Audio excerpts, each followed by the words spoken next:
fake. Good start, isn't it? Expert clap there, yeah. I mean, I hit the mic, so you know. Yes, episode 46, Fuel from a Fire podcast, the Bristol Metal Quarter podcast. Me and Jen here again, obviously in the Griffin. You might see two handsome gentlemen with us. Ooh. Oh. Yeah, they're hiding, don't worry. Don't get that very often. Yeah. Ian Jake from Endeavour. Ooh. Thank you very much for joining us. Thank you for having us. Yeah, thank you. No problem at all. It's weird being here and it's not a gig. Yeah, I'm not going In deaf this right position. now. Yeah. It's kind of the same spot, right? Yeah. But Yeah. Well, I'm usually over there. But Yeah. That's fine there. how many times you played there? In the back in the day, loads. I don't know what the total number would be, but it's the last gig we did here. That was the first time in 6 years or something. Yeah, because And before that, it had been a while as well. But yeah, back in the first 3 years of the band, we played here like every other week. It felt like. Nice. Yeah, that was pre-me. I've only played it twice. Yes. Yeah, that was your second time. Yeah. Very good. Yeah. We shall get into that in a bit detail later. As we brought it up, we're in the best pub in Bristol. So, yeah. How's everyone's bank holiday? For those listening and watching, you will know it's not the bank holiday anymore. For us, currently, we're coming off the bank holiday. Yes, currently still recovering from it. It was a long one for myself. I was playing many gigs, not Endeavour gigs, other projects and stuff. Oh, you have other projects as well? Yeah, well, one's just a function band that's quite unmetal. Actually, the other thing I was playing was even more unmetal. It was an Adele tribute band. Oh dear. You got to pay the bills. They pay. The metal gigs do. Yeah, we pay play in so the same much. function band actually, so it's we work on that groove a lot. No, yeah, we put the groove down. Yeah. I can't really picture you playing Adele. Yeah, it's definitely a vibe change. I have to control myself a lot. No headbanging, right? Nope. Good. So, Jen, what about you? What you been up to? I went to my dear friend Shelley's birthday, and I watched a function band. Oh yeah. Coincidentally. Coincidentally, on the Friday, I went to Worcester and I saw Fawn, but not as Fawn. I saw them as their function band. Is that basically just covers of generic music? Yeah, no, they had some bangers though. You know, they had some. They played Purple Rain. That was fun. I remember being absolutely hammered and being like, "This is great." No, fair enough.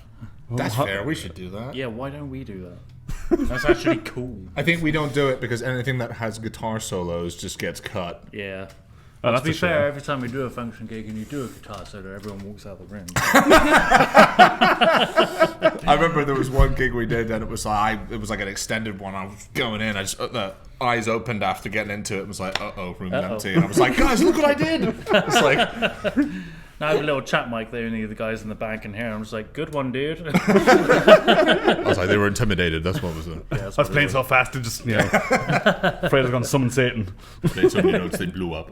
They were here, no, they're not, and I don't know what happened. Yeah, so it sounds like a bit of a boozy one for everyone then. I did this Bristol Brewery Trail by accident. I wasn't planning on doing it. By accident. Yeah, one of my friends was like, "Oh, should we go for a beer?" I was like, "Cool, yeah. Where are we going? Wyvern True. Cool, yeah." Yeah. We got the whole trail going. Yeah, and we did it. Those are the best ones though. But yeah, It's like, Spur of always the have one. Yeah. 10 pints later. Yeah. And, yeah. I should probably go home, but I'm liking life, so. I prefer it here. Yeah. They're giving me happy juice. Good. Right. Let's keep it nice and simple to start then. What we were listening to on the way here. The new Embodiment track. Yes. Actually. Which is Jeopardy and ripping. Idolatry. Old Bristol Tech Death guys. Yeah, it was fucking ripping. It's the first track with Will on drums, I think. Yeah. Oh, Will Pearson. Yeah. Oh, sick. Yeah, so And it's as you would expect, absolutely ludicrous drumming. yeah, it's ridiculous. Yeah. So It's their first release in 6 since years? the last album, yeah, it's been a while for them as well, I think. Yeah. But yeah, that was what was on in the car on the way over here. Yeah, and it's a banger. No, it's really good. There's a lot of hype about that, actually. Yeah. People quite excited about that. Matt from Trivium put it on his he's got a little, he's got his radio show. And he put it on that as well. That's pretty so cool. That's pretty awesome. I like that he's still. I know he gets an awful lot of slack, but I like that he's still like just a true metalhead straight up. Yeah. He supports the scene every way he can. He's soup. He waves the flag for new bands as much as he can. He's like, he's had a lot of flack through the years, but from what I can tell, he's a very good dude. Yeah, it does seem that way. Yeah. I think when he lost the whole "you're going to be the next Metallica" thing, then they actually became themselves, and you're like, actually, you're way better now. Yeah. I remember that when they said that, and everyone went, no. Well, I think also because it was, I think he said about it was like they went in with the same confidence that the bands they liked would have done, and just the old guard didn't like it, and it was like because like that was around his tendency when they were killing it, so and it was kind of looking like maybe like they could be. They are like, I mean, nobody's Metallica big, but like it's a different thing. It's impossible now, isn't it? I don't think there ever will be another Metallica like or Iron Maiden like. No, it's just not possible to be that Titanic anymore, is it? There's so many bands out there now as well. They're all competing for the same spots. Yeah. But that's good in one way because you do festivals and stuff, and like the bands will rotate. You know, it's not just you see Maiden again. Yeah, no, again and again. And I think I saw this clip.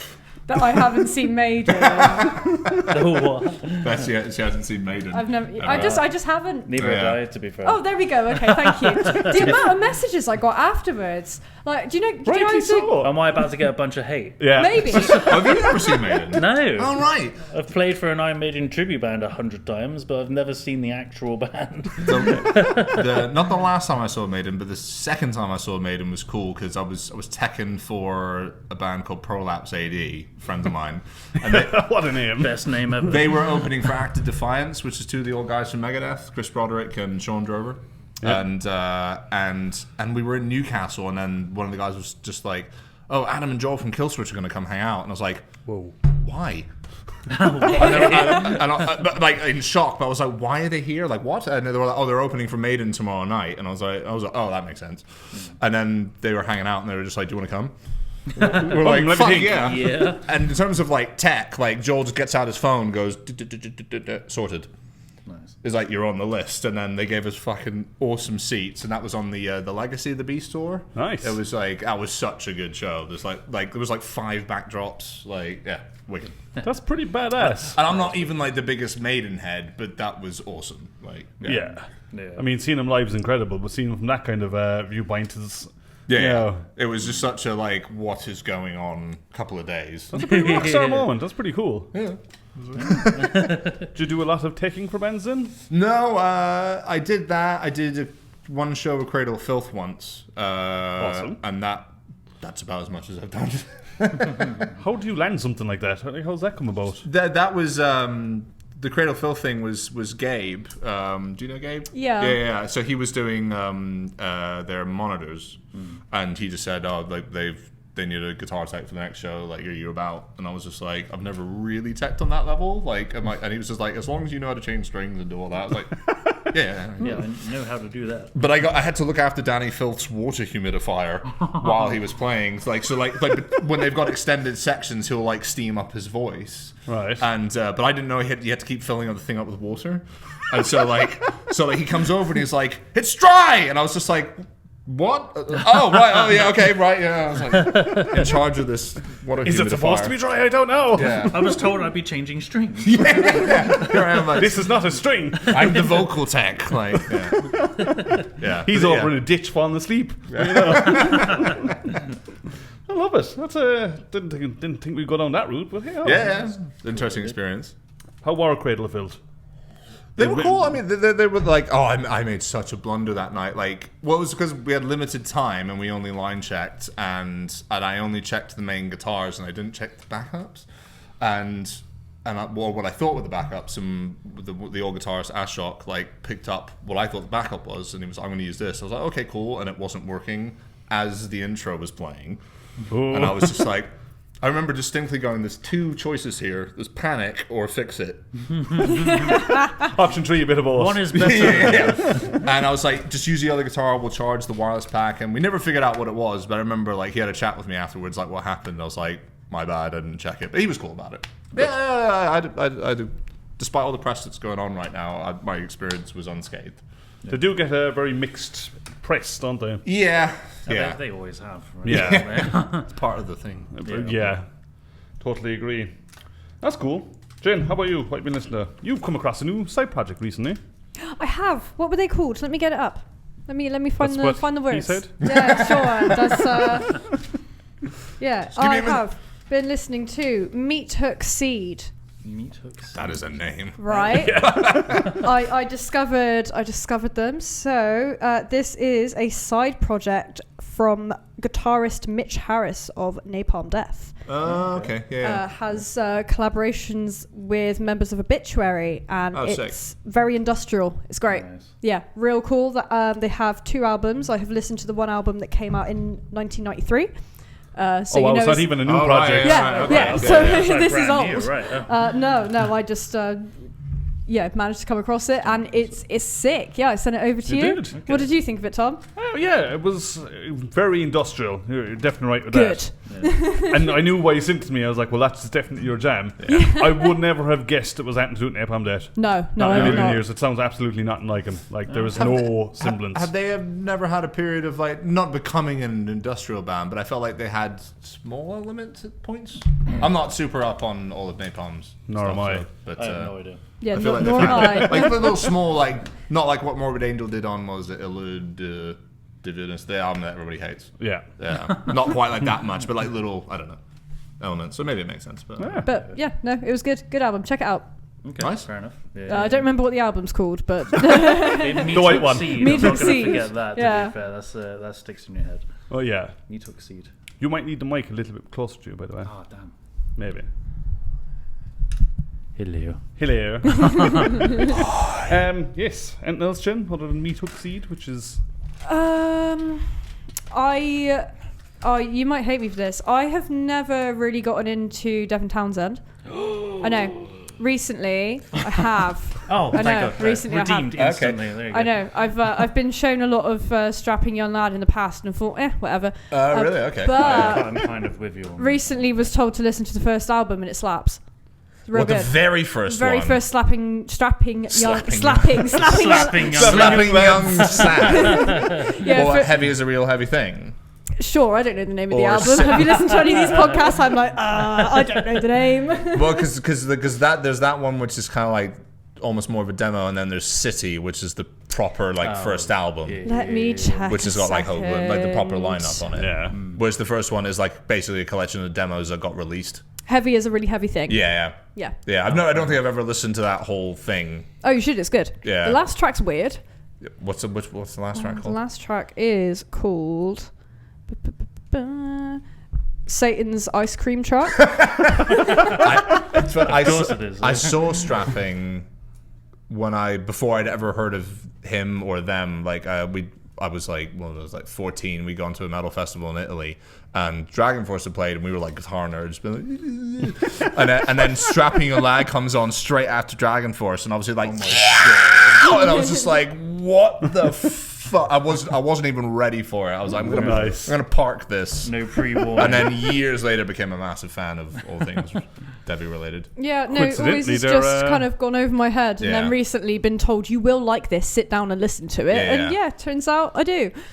Fair enough. There's so many sides to what he's done that you could God, like one yeah. album and hate everything else, Yeah, and then for someone else the same thing but a different album. yeah, for sure. I do get that vibe. He's done so many albums, and there's so much variation in them. He's incredible. I think he's an absolute genius. Coincidentally, I found out today, kind of before I came in and messaged in about it, Devin Townsend is doing European tour September, October this year. I saw that. I'm assuming Playing that's like bass. the acoustic thing he's probably doing because of the venues he's playing. Yeah, he's playing Oh, is the it Back the acoustic Media. again? I imagine that's I what still it haven't is. been to one of those. I really need to. They're really good. Yeah. They're loads of fun because they're just super laid back. He's like, I'm tired and I'm gonna scratch my ass and and then he just plays songs and His chat on stage is great. Yeah, it's great. I liked when Machine Head released third last album, whenever it was, when they kind of went back to the early nu metal days, and they had a song that basically riff knocks off Love. Oh yes. Yeah. What's I that song? remember you showing me that. Yeah. Beyond the Pale. Yeah. And And it's the pretty internet were like, close. "Oh, you just copied Devin Townsend, like that's bullshit. You know, you shouldn't." And he came out and just went, "Man, it's a cool riff. Like, I have no problem with it. It's a different song, so I'm like, whatever, enjoy." Yeah. Like it was similar. It was different enough to be a different riff, but it was pretty close. It was quite close. Yeah, it was fine. Yeah. I'm pretty sure that was accidental, though. Rob Flynn doesn't need to be ripping anyone off. Yeah, right. He's not going to do that. You would think he's not going to listen to something like that and go, "Yeah, I can get away with it." That's a small level song, yeah. right? Their biggest song, basically. Yeah. I could just rip that Nobody off. will No one will notice. Yeah. Has been relevant for a few years, you know, be fine. Yeah. No one will remember.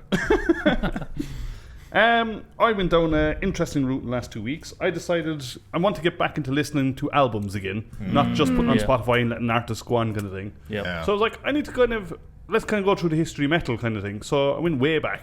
Went to Battery's Battery. Okay. Fucking great album. Yeah. Such a good album. Then I did Possessed, Seven Churches. Don't listen to the Springs.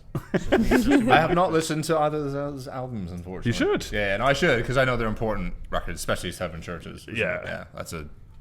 But That's not proto-death metal, that's pretty much death metal, isn't it? Yeah, pretty much. It is kind of classed as the first death metal album. Yeah. Right. I'm not too well versed in that side of things. It's kind of, nor was I up till recent years, but it's kind of fun to go back. And when you kind of listen to stuff, let's say kind of chronologically, you can hear the influence from before, and you can hear what came after it. Yeah. And especially if it's kind of genre defining, you know, you kind of go, oh, I can see where this went. It's quite cool to kind of look back in. No, that's very cool. Is Larry Lalonde from Primus on that album? But I know the guitarist from Primus was in Possessed before he was in Primus. Oh, wow. I think, and I don't know if it's that album that he was on, but yeah. That's crazy. Yeah. It kind of makes sense, like doing probably for what the time was different weird music. True, to then joining another band that does Different really weird- weird music. Really weird music, but in a different way. Yeah. I didn't know that. Yeah. I'm not sure if he's on that album, but I know he was a part of Primus. Yeah. Sorry, Possessed. Possessed. Yeah. Yeah, he's still in Primus, I think. Didn't the lead singer of Possessed end up in a wheelchair? Isn't he fully paralyzed? Yeah, I saw them at Bloodstock, and he was in a wheelchair, but still. Really? Yeah. Oh. Pretty cool to see him Bloodstock. Yeah, that was good. Yeah, I can't imagine they probably drew quite a crowd. I hope they did. Yeah, I mean, there's very few times I've seen a band on the main stage at Bloodstock and like it's like, ooh, this isn't good. Like, maybe once or twice, but if it's like 9:30 in the morning. And, Yeah, maybe. Or if it's so hot that you cannot leave the campsite. Oh, yeah. When it's really hot, it can be brutal there. It's was so that exposed. 2020? Was it that or 2021? 21. Yeah, that was. Was hard. that the year Devi played? Yes, Because that was 20, wasn't it? I only came for the day, Don't but know. it was I remember scorching. it was the year Machine Head did the surprise set. Yes, yeah, that was 20. And No, that was I was wearing 22. one of these shirts. Or was it that 22? I thought it was 20. Yeah, no, it's 22. And I was wearing one of these shirts, and I went in dry, and it came out like it had been dunked in a bottle, like Yeah. a bucket of water, just from the sweat of the heat. It was insane, and I didn't feel right all weekend after that. It was just like, from like. to be fair to them at Bloodstock, they have learned from that. There's now more water available, there's shade available. So even if it does get ridiculously hot, there's places you can at least, not be out and. You can escape it. Yeah. Yes. Yeah, you can.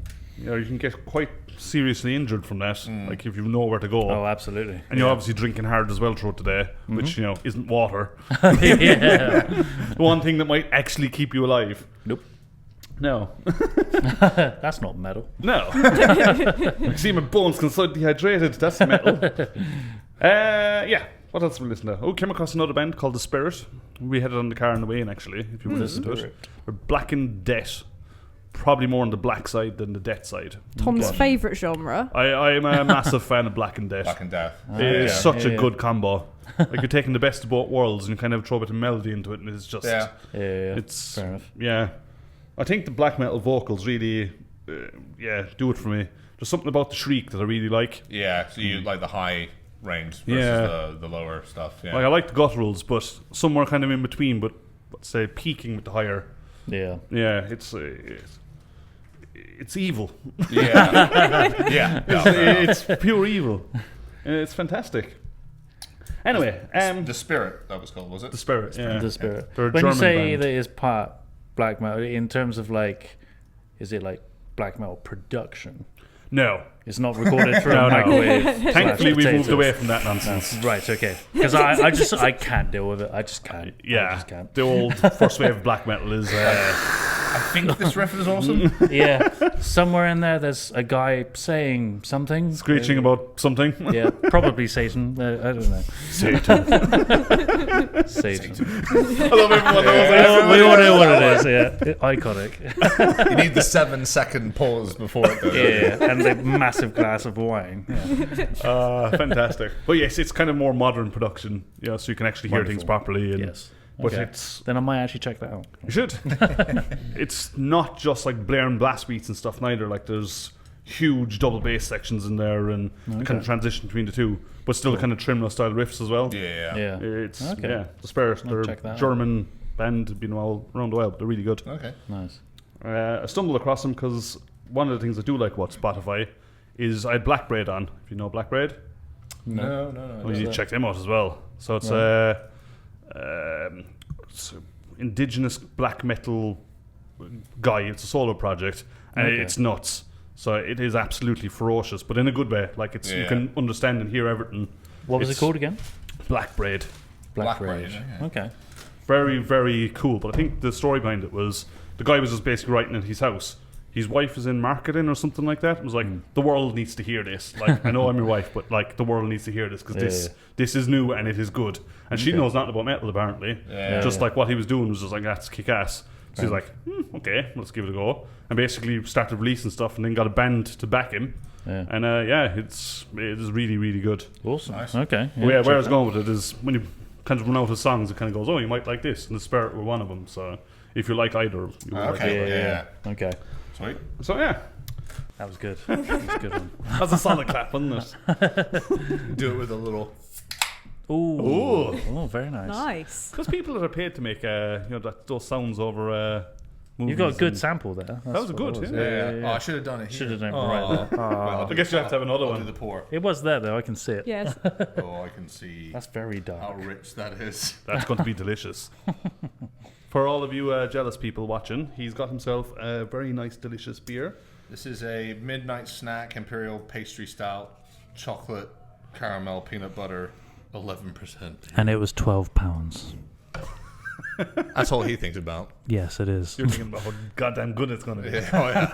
It's £12 well spent. Absolutely. Yeah. Yeah? Yeah. Does it taste of all those things? Yeah. Well, yeah, in some way, or shape, or form. You're very kind giving your friend a taste of it. Was that price, that friend. 20p right there? Yeah. Charged per this way. Even though I know he's going to hate this. You want to see him squirm. Or maybe convert him. There's a lot of things happening there. Yeah, that's Caramel, chocolate, peanut butter, pastries. rich. The weird fizz in it. If it didn't have that, I think I would be okay. But that fizziness that's happening in the back of my throat. You're already getting drunk off it. Yeah. Yeah. Does anybody else want to try? I'm okay. Yeah. Thank you. Mate, you're wasting your money per sip you're giving. I was away just going to say it. I'm just trying to make myself look kind on camera because I won't be afterwards. I'm glad you're there. Right, saying spit it back out. Because John does pride himself in getting some really good, strong, dark beers. Yeah. And they are really good. Yeah, no, they are. Right, shall we talk a little bit about you guys? Because that's kind Do of we why have we're to? here. Yeah. Yeah. I guess so. Shall we go all the way back to the beginning? Oh no. Well, that's for him to cover. I wasn't there, so. That's actually a very long time ago, actually. It is. I've looked Yeah. up your stuff. Yeah. 2009, I think you officially formed. Was it that long ago? Well, on our Instagram, I've put the EST established 2012 because that's when we finally launched the page, put out a demo. But me and the original bass player Ben, we met at music uni in 2009 and started. We started it then, but Right. it wasn't really a proper band until about 2012, really. So fill in the gaps. So you went to music uni here in Bristol, presumably. Yeah. So we went to the same uni. He was a couple of years behind me, but That's yeah. Are you a BIM alumni? Yes. Nice. Yeah. You're a BIM alumni. I'm a aren't you? BIM Yeah. alumni. What did you do at BIM? Bass. You did bass. Bass. Cool. Yeah. Right. Is that how you know Kareth then? Yes, we were in the same year. Yes. Yeah. Oh, cool. Yeah. Okay. Yeah. Wait, what year did you graduate? 2019. Oh, wow. Oh, I Yeah. forget how young he is. Oh yeah. For anybody who doesn't know, Kareth is our new bass player. Yeah, it's not been permanently. Officially. hasn't now. actually been nice. announced. Hasn't been at announced, this but moment. we'll try and announce it before this comes out. Yeah, we should probably Congratulations, Congrats. Kareth. everybody. He's the baby. But yeah, so like me and Ben met in like the common room, just like playing Dream Theater riffs, and it was like, yeah, okay, this is a thing. And then it took a couple of years to get the original drummer and singer involved. That was probably by I want to say by 2011 that happened. Just because you were just chilling, or we were couldn't just be bothered, writing or? loads in our own little bubble. We were trying to find people. Oddly enough, at a music uni, you would have thought was really easy. We would have thought so, yeah. But in terms of at least maybe what we specifically wanted to do, it wasn't that easy. Like, because obviously there's people of all genres at the uni, from It's not the soul same to funk wavelength. and rock. Yeah, there necessarily, wasn't is it? Yeah. actually that many metal guys in the uni. Okay. So, and also it was a tiny little, it was like 200 people or something like that. So, Yeah. The years we were there, it was really small. yeah. I'm quite surprised by that. Like, the metal scene in Bristol is big. I think the scene's big, but obviously just the amount of people in the scene who were like studying was small. Fair, yeah. Because in some ways, people would look at studying music as very unmetal, in a way. I mean, It I is know what pretty you mean, but Like for some guys, because I'm not saying it is, but for some guys, it would be like, just get on stage and do it. Just kind play of. something. Yeah. Yeah. But so then by 2012, we recorded a couple of home demos, put the Facebook page out, released the demos, started just gigging locally, and then hence to playing here, I guess, because you mentioned the start. yeah, played in this very room many times. Used to play the Croft a lot when it was the Croft. Now it is the Croft again. Yep. Where was the first Endeavour gig? That was the Croft. It was the yeah. Croft. So that was the first place we played with Cruelty Circuit. They were on after us, and then it's just been a slow incline, very slow incline since then. In terms of we swapped drummers out to this guy here, and when 2004, I always 15, 14. Yeah, I think it was 2015. Because I think I had graduated BIM by that point, which was 2014. Because it was all from you guys were doing Metal to the Masses. Yeah, and we needed a dep. And I had actually heard of you guys. You'd seen us, hadn't you, at an interim gig? Oh yeah, I At think I BIM. might have done. I had no idea. Years later, I had no idea. I was like kind of piecing it back together. But no, Kind of it's, funny, isn't it? There's you cross paths and didn't even realise it. Yeah, and I'd been told about you guys as well, because I remember I was actually teching for a mate's band. They did a random, very strange gig in Holland. Not going into that, that's a whole story that'll take a long time. But the guy the sort of agent who sorted it out, because he got talking to me, and I said I liked like metal and stuff. I was talking about Dream Theater and things, and he said about this like proggy metal band based in Bristol who he had sort of seen, and I think he went to BIM as well, so he might have crossed paths with you or whatever. And yeah, I remember him saying the name Endeavour, but at the time, that's just what that was. And years later, when I actually played with Endeavour, it sort of put it back. I was like, hang on, I was talking about these guys That's cool. years ago. That's cool. So how did you join them then? How did it go from... Well, so it was that Metal to the Masses. You guys needed a dep because Quick. It was like a week and a half. it We was needed not somebody far in before a advance. gig. Yeah. Yeah. Your drummer couldn't do it. And I was on a gig at the time with a band I used to be in, and just had this random notification come through. Rupert, who I went to BIM with, had tagged me in your post on Facebook looking for a drummer. Saying, Jake, You're a drummer. be a good fit for you this. good? Yeah, this is your kind of thing. I was like, cool. Listen to it. I was like, that sounds pretty cool. Yeah, I could give that a crack. And didn't realize how sort of far in the deep end I jumped, because the first song I heard was Drowning Memory. Drowning Memory was like 4.5 minutes. Yeah, and it was like it wasn't. It's like the least weird and proggy one in the set. Got that down, sent you a little video of me playing it, and you guys liked it and whatever. And then I heard the other ones. I was like, oh god.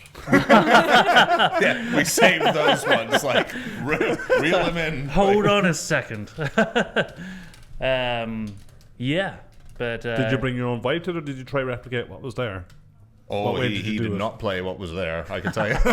No, but that was part of the like, this guy's really good, because he didn't just load the parts. It was like throwing in all this extra stuff, which I had been pushing for beforehand. And so yeah, even seeing the first video, it was just like all this nut stuff where I was like, yes, finally. And and then you did it to all the other songs, even though you had little time.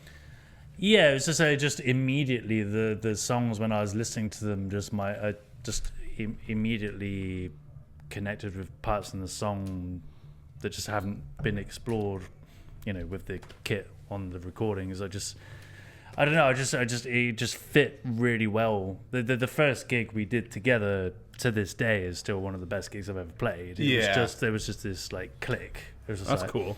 Like this is literally what I meant to play. Because it was scary because it was very unrehearsed in terms of like I jammed with them once and then we rehearsed just as the 3-piece on the day without the singer. So Chris, our old singer, had never even played with them until basically we got on stage. So it was like this real like right up to the wire, but kind of like this could go bad. Added some. Oh yeah, it was like on the knife edge, which in a way made it just even better. It had that fucking tension to it, but that gig was just electric. That was meant to the masses. Yeah, it was like the gig. semi-finals or something like that, or quarterfinals or something. Yeah, I think it was a semi-final or something like that. Did you get through? We got through to the final. Yeah. Didn't win the final, but we did actually make it to Bloodstock, and unfortunately, you still weren't in the band, so our old drummer played that. Yeah. He didn't play the final.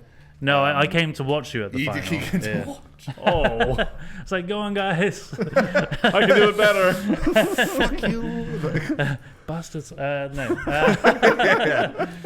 And then I remember my housemates who I lived with at the time, who I was in another project with at that point. They're like, they're going to ask you to join.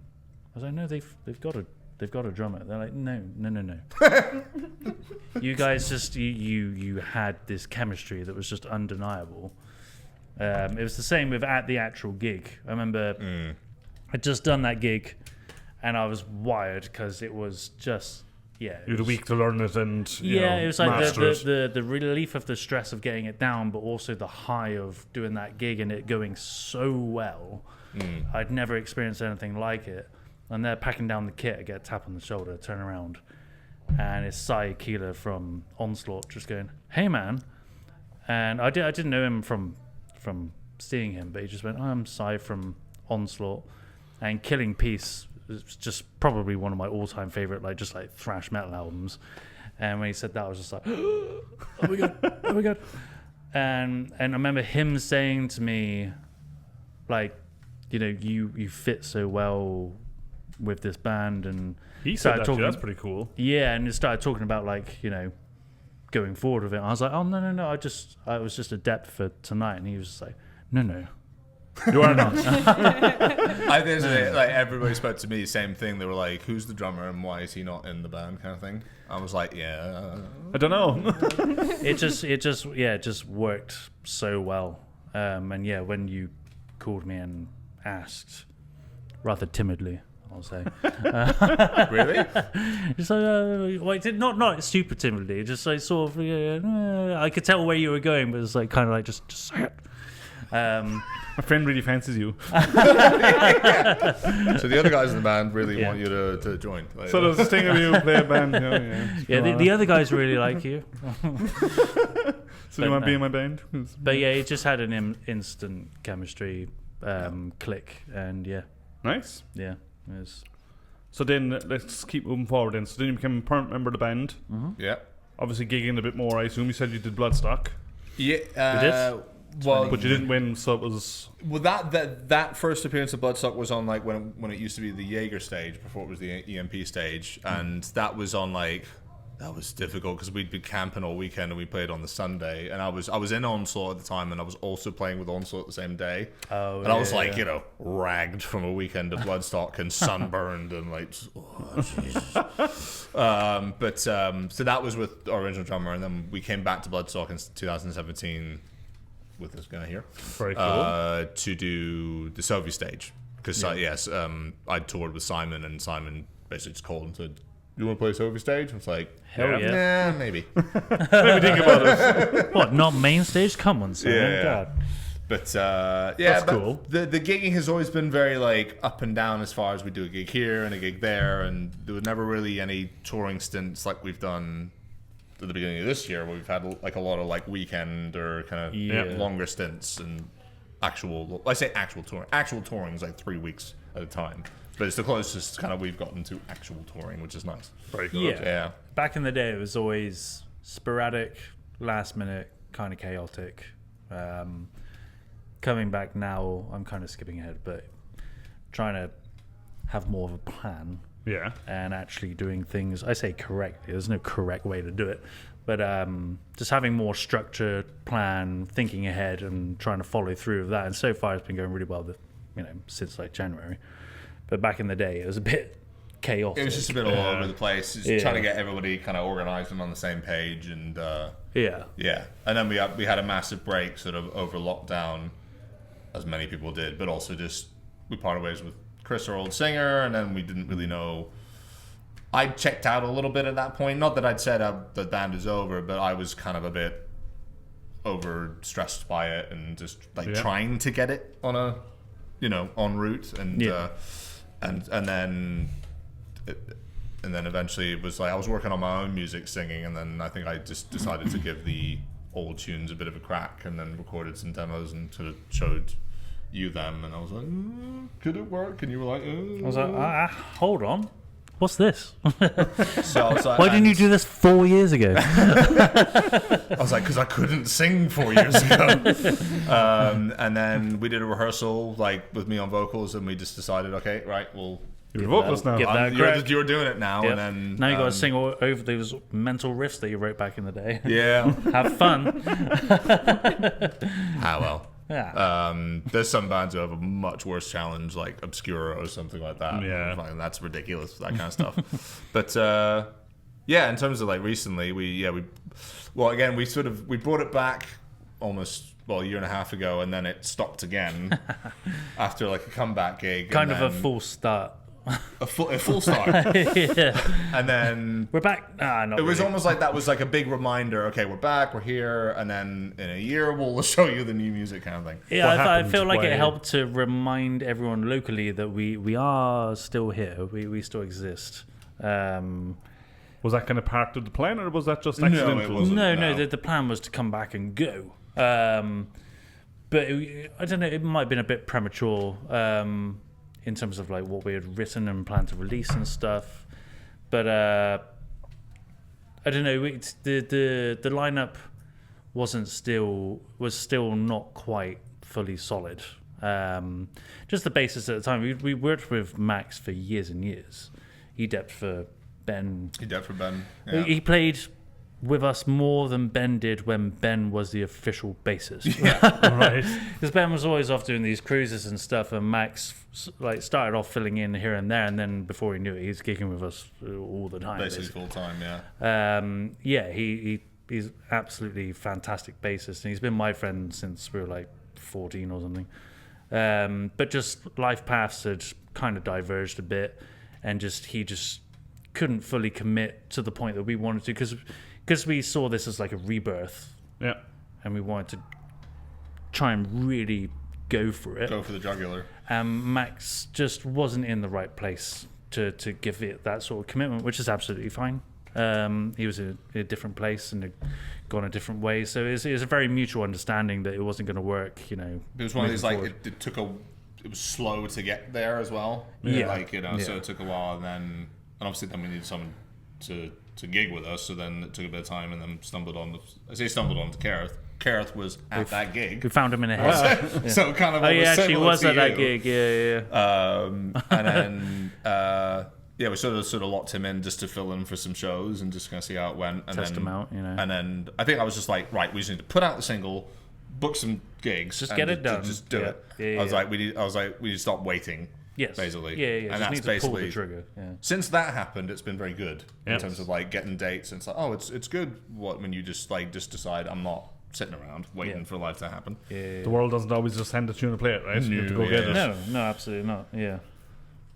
Okay. So it's kind of, I don't know, that's a very all over the place where we are now kind of. Yeah, it did kind of tangle that up a bit. So we had the full start. Awesome gig. Where Went was that really, one? really well. It was That was Exchange. Exchange. Yeah. It was fantastic. I loved that gig. But then, had the whole sort of mutual understanding with Max. This isn't going to work. So then, as part of that, finding a new bassist, trying to write new material at the same time, just the two of us. Finding Kareth, testing him out, and kind of obviously that took a while because finding a bassist to really fit with us. There's plenty of bassists around, but finding someone who you think that really could work, it took a while. I think you have found the perfect bassist. He is fantastic. Don't tell him I said that. Well, he might hear you say it. So. Don't boast as I you won't don't tell. I won't tell him to watch this. Cut that bit.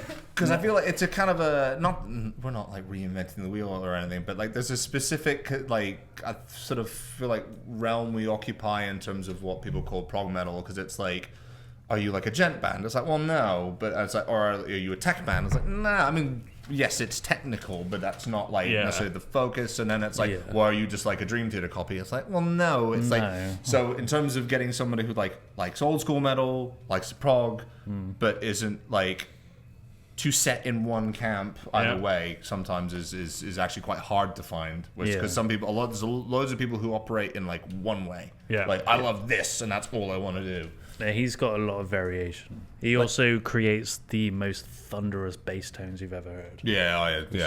Awesome. Fucking nerd. Nerd. He is a fucking nerd. Oh man, And that's why it works. We were in Manchester, and he'd had to. This is how nerdy it is. He was like, "Oh, wait a minute, I have to go back to this paint store to pick up some pencils." And we were like, "Well, we'll meet you in a bit." And then we found like this. Would you call it a thrift store? Like a bunch of hoarders shit. It was a hoarder's basement, man. That's what it was. And we were like, do not tell Kareth Do not that this bring place him here. exists. Because I was like, he will like never leave. Like, but he's awesome. He is. In more ways than one. Yeah, no, he's a phenomenal bassist. Lovely guy. He's just fit in so well. It's been fantastic so far. You were absolutely right in the chemistry, because if you don't have that chemistry with the band members, it'll fall apart very quick, because either you're not on the same page that you want to achieve something or play a certain place or whatever it may be, or down to something, I say simple, even though it's a hard bit.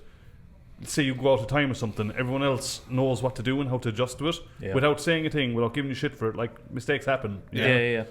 When you don't have that chemistry, it all falls apart, people get angry, and it's noticeable. Yeah. So it takes time to find people that fit. So I'm totally with you. Really does. No, It really does work. Yeah, I feel like we were really lucky to strike gold quite quickly with him, to be fair. Yeah. So you're a 3-piece now. Three-piece? Yes. Yeah. It's nice. More stage. More money for us. When? Less money lost. That's the one. That's the one. A nice way of looking at it. Can you tell us about some gigs that are coming up then? Are you coming back now? Like, is there a date where it's kind of... I know you've just done a tour, which we'll come back to, but... Yeah. In terms of the next gigs, we're still in kind of booking stage with that, so there's nothing, even if we sort of wanted to, can officially announce. But Not super concrete. No. In November, there is going to be a string of dates. Hopefully, there's going to be more before then, but we are planning some stuff around November. Bristol show? Maybe. Preferably, John, Yeah. just knock upstairs. But we'll definitely do Bristol, and there'll be a smattering of others. But hopefully, we get some stuff over the summer as well. Because right now we're just still in booking stage. How does that process go for you? Do you have to reach out yourself, or just get on your hands and knees and beg? Wondered what you're going to say then. Suck a try. Hands and knees and... I never... Yeah, beg even harder. Because we started off this year really strong with 3 great runs of dates. That was all through people we know. We actually got asked, which is like nice. Great. Yeah. So like the first and the last run we did was with a band called Imbrium, who are also new, like a sort of a prog metal thing. More They're playing in the realms of Bloodstock this year. Oh yeah. Imbrium are playing Bloodstock. Yeah. I think are they headlining at the New Blood stage? Are they? I think they are. I think they are. Yeah. Oh wow, I didn't realize that. So, and they're sort of more in like almost I'd say like melodic prog metal. It's not like loads of long songs and stuff. They're more like it's like Evergrey, that Euro thing. That's a terrible way of putting it.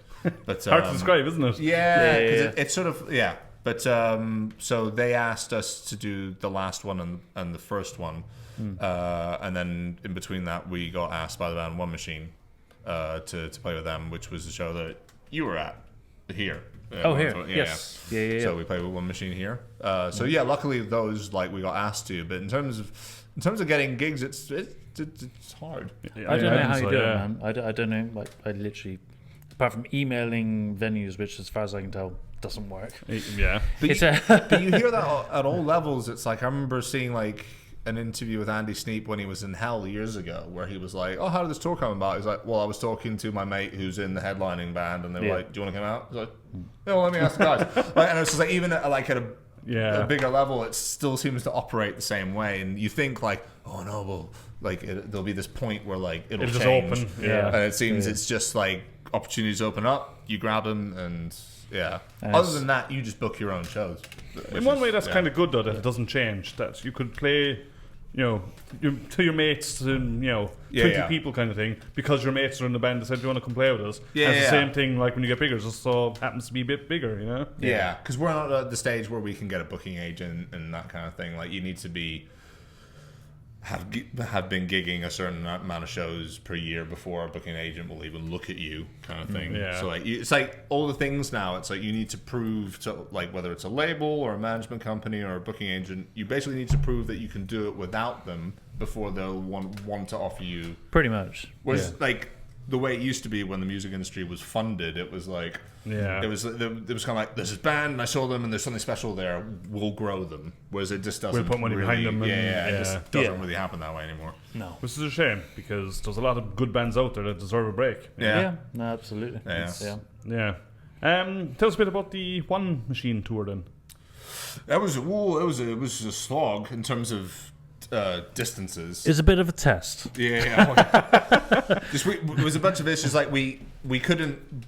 We'd been borrowing our friend's van, and then we couldn't do that because Glasgow has different low emission zone laws. So like mental laws, where like you can't just pay a charge like you can in Bristol. Like you get fined like however much money. So and it grows every time. And this van had already been there a couple of times. I'd already been there once or whatever. So I was like, oh god, we're gonna get slammed with some ridiculous fine. So that's ridiculous that the charge increases.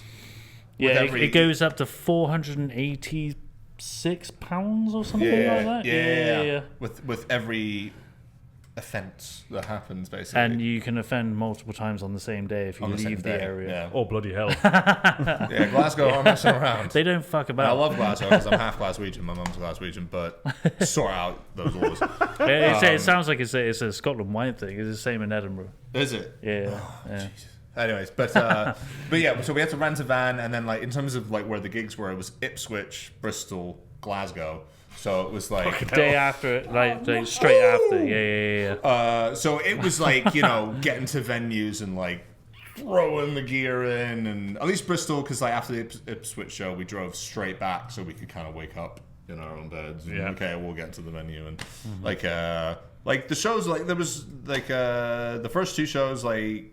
Were good. Like the Ipswich show, there was a good amount of people there. The venue in Ipswich, the music room, it's really cool. Like it's really big.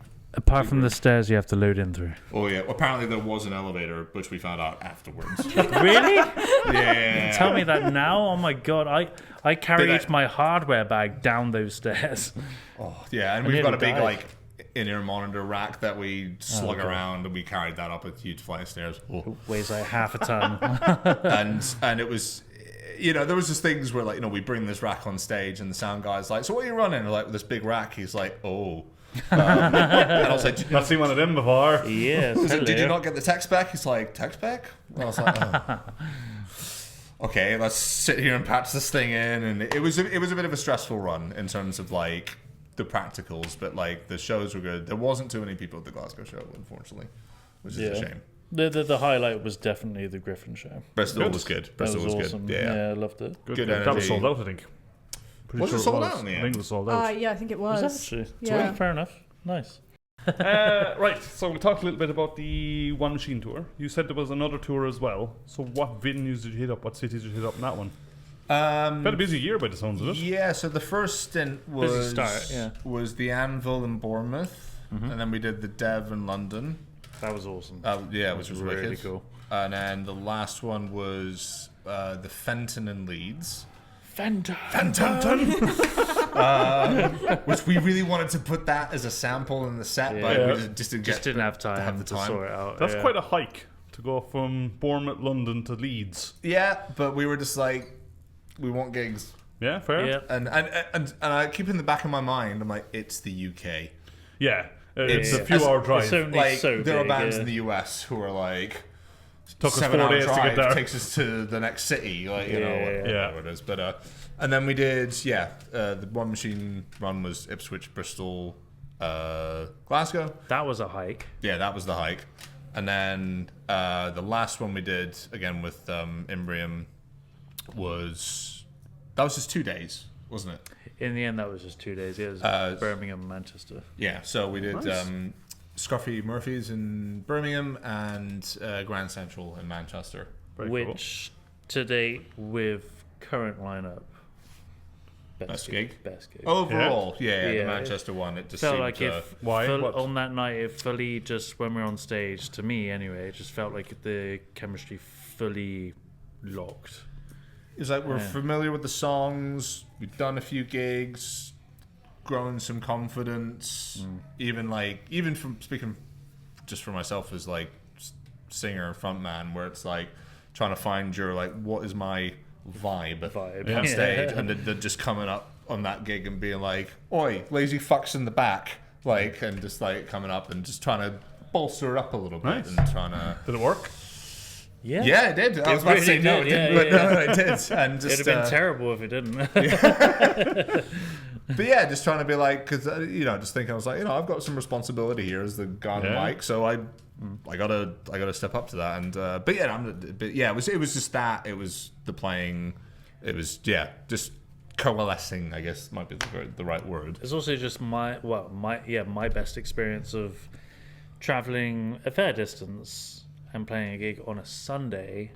Oh yeah, it was a Sunday as well. Yeah, because my experience in the past of that has been like, oh, for God's sake. People don't come out on Sunday because they've got to work. And Exactly. Everyone's got to work on Monday. You've just travelled bloody miles, spent loads on petrol and whatever, and there's hardly anyone there. It was rammed.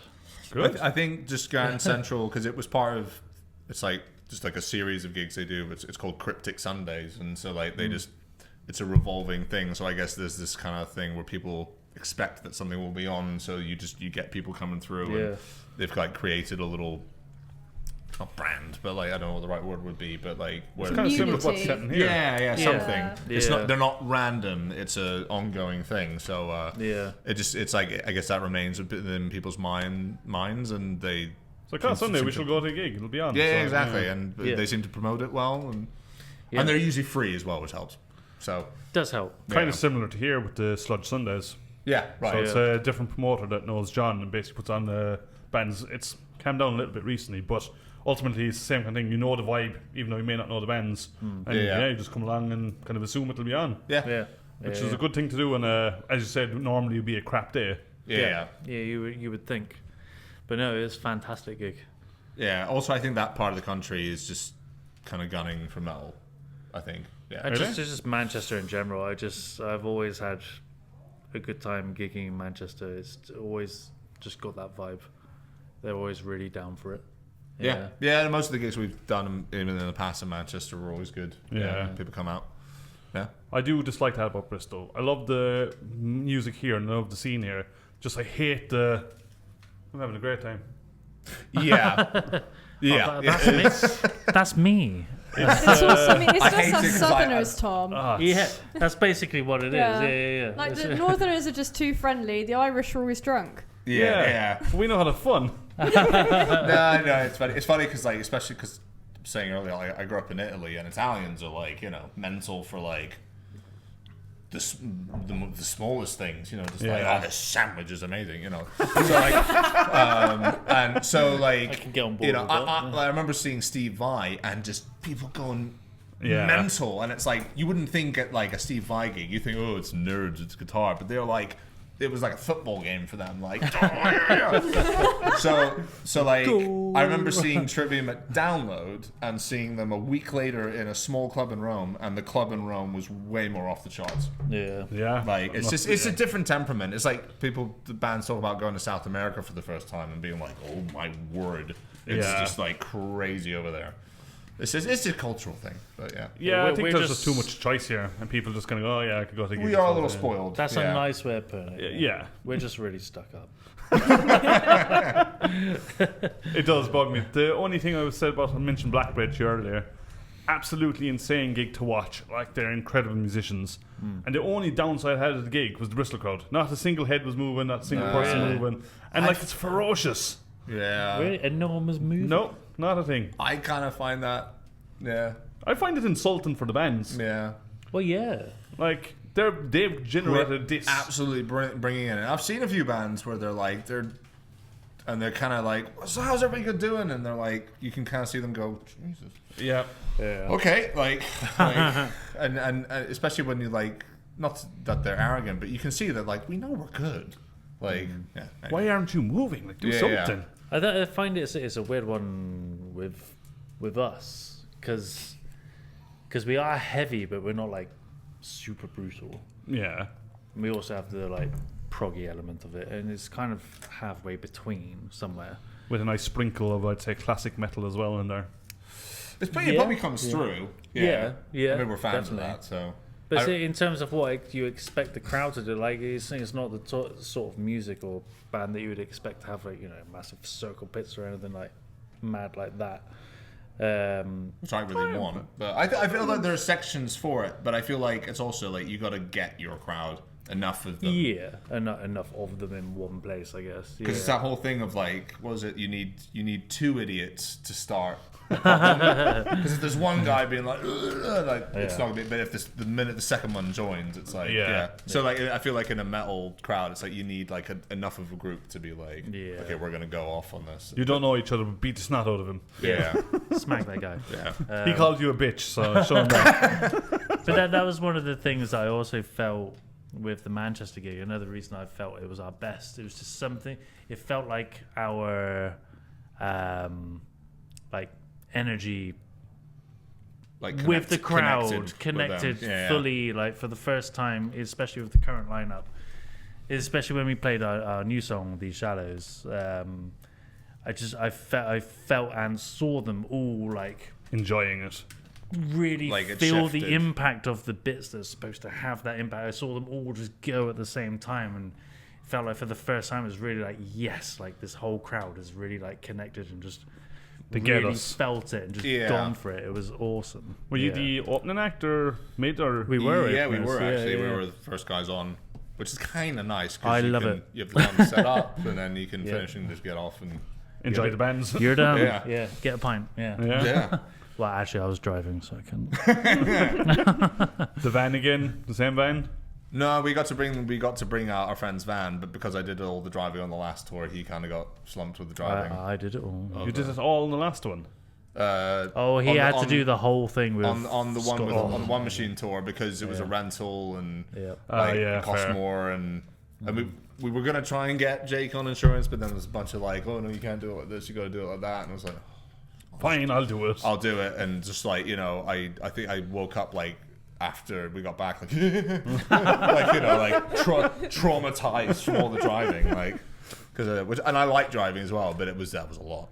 That was a lot. Yeah, it was a lot with the driving and also like with the rental.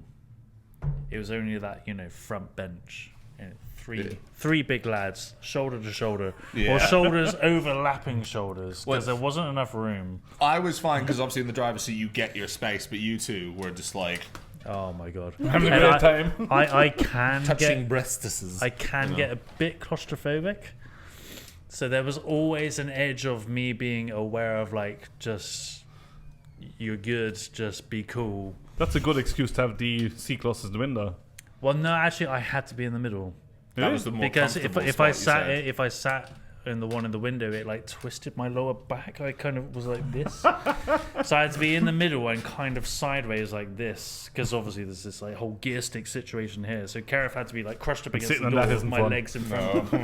Yeah, it was it was a lot. The last 2 hours back down to Bristol, I just went non-verbal and just had to go into my phone. Pokemon Go had run Pokemon out Go of was absolutely steam. rife. Yeah. I was just going to say that's another part of the chemistry side of it, though. Like when you're doing those kind of travels, that you can sit there like chat away, but if it gets to the point, you're kind of going, I just need a bit of silence now. Like everyone just gets it. No, absolutely. I think that was, like I said, it was a test, and we passed. Like, we didn't rip each other's head off. We were all still very much, friends. Cool. At the end of it. Cool. It's just those last 2 hours. Basically, I just got to a point where I just, in terms of the space, I just reached a point where I was like, I'm done. And I looked at you guys smell. Yeah, he was living on Monster Energy, and Nice. every 5 seconds he was burping. I was just breathing that shit in, and like it's just being crushed up against Kareth, and then I reached that point, and I looked at the phone, and there was 2 hours left, and I was just like, This is usually when I start drives. yeah, I was just like, I'm gonna have to just stare at my phone, and that's just where I am. And then just survived the rest. Nice. What's your go-to monster flavor? Oh, at the minute it's like the Viking cherry one. I haven't tried that one yet. Yeah, it's I new. haven't It's had that good. one, no. I think I gave you a taste of that one. It's Oh, really? good. Yeah. I always just get it's the mango loco. Mango Loco is Yeah, that's pretty the good. boy. But yeah, the cherry ones at the minute, that's the one I had one today. It's yeah, like I mean I've always enjoyed a Monster Energy, but like they keep putting out flavors and it's not good. The Lewis Hamilton one's good. Yeah, but what was that? Was it like a lemonade kind of thing? Kind of, yeah. Yeah, because I do like is it the Australian lemonade one or whatever? That one's alright. Yeah, the Lewis Hamilton one was good. I like the apple one, just the straight green can. Yeah. Yeah, that one's good. What is the deal with White Monster? I like. I White used to Monster. drink that. But I see so many like memes and reels about White Yeah, Monster. there's like There's a whole like cult following Yeah. with White Monster, and I'm like, it's just sugar-free Monster. What's the big? It deal? does taste a fair bit different It does, than yeah. than the OG stuff, which is like Rocket fuel. yeah. You can nearly see your pea Makes your change teeth color. shake. Like, My go-to energy drink is just standard Red Bull.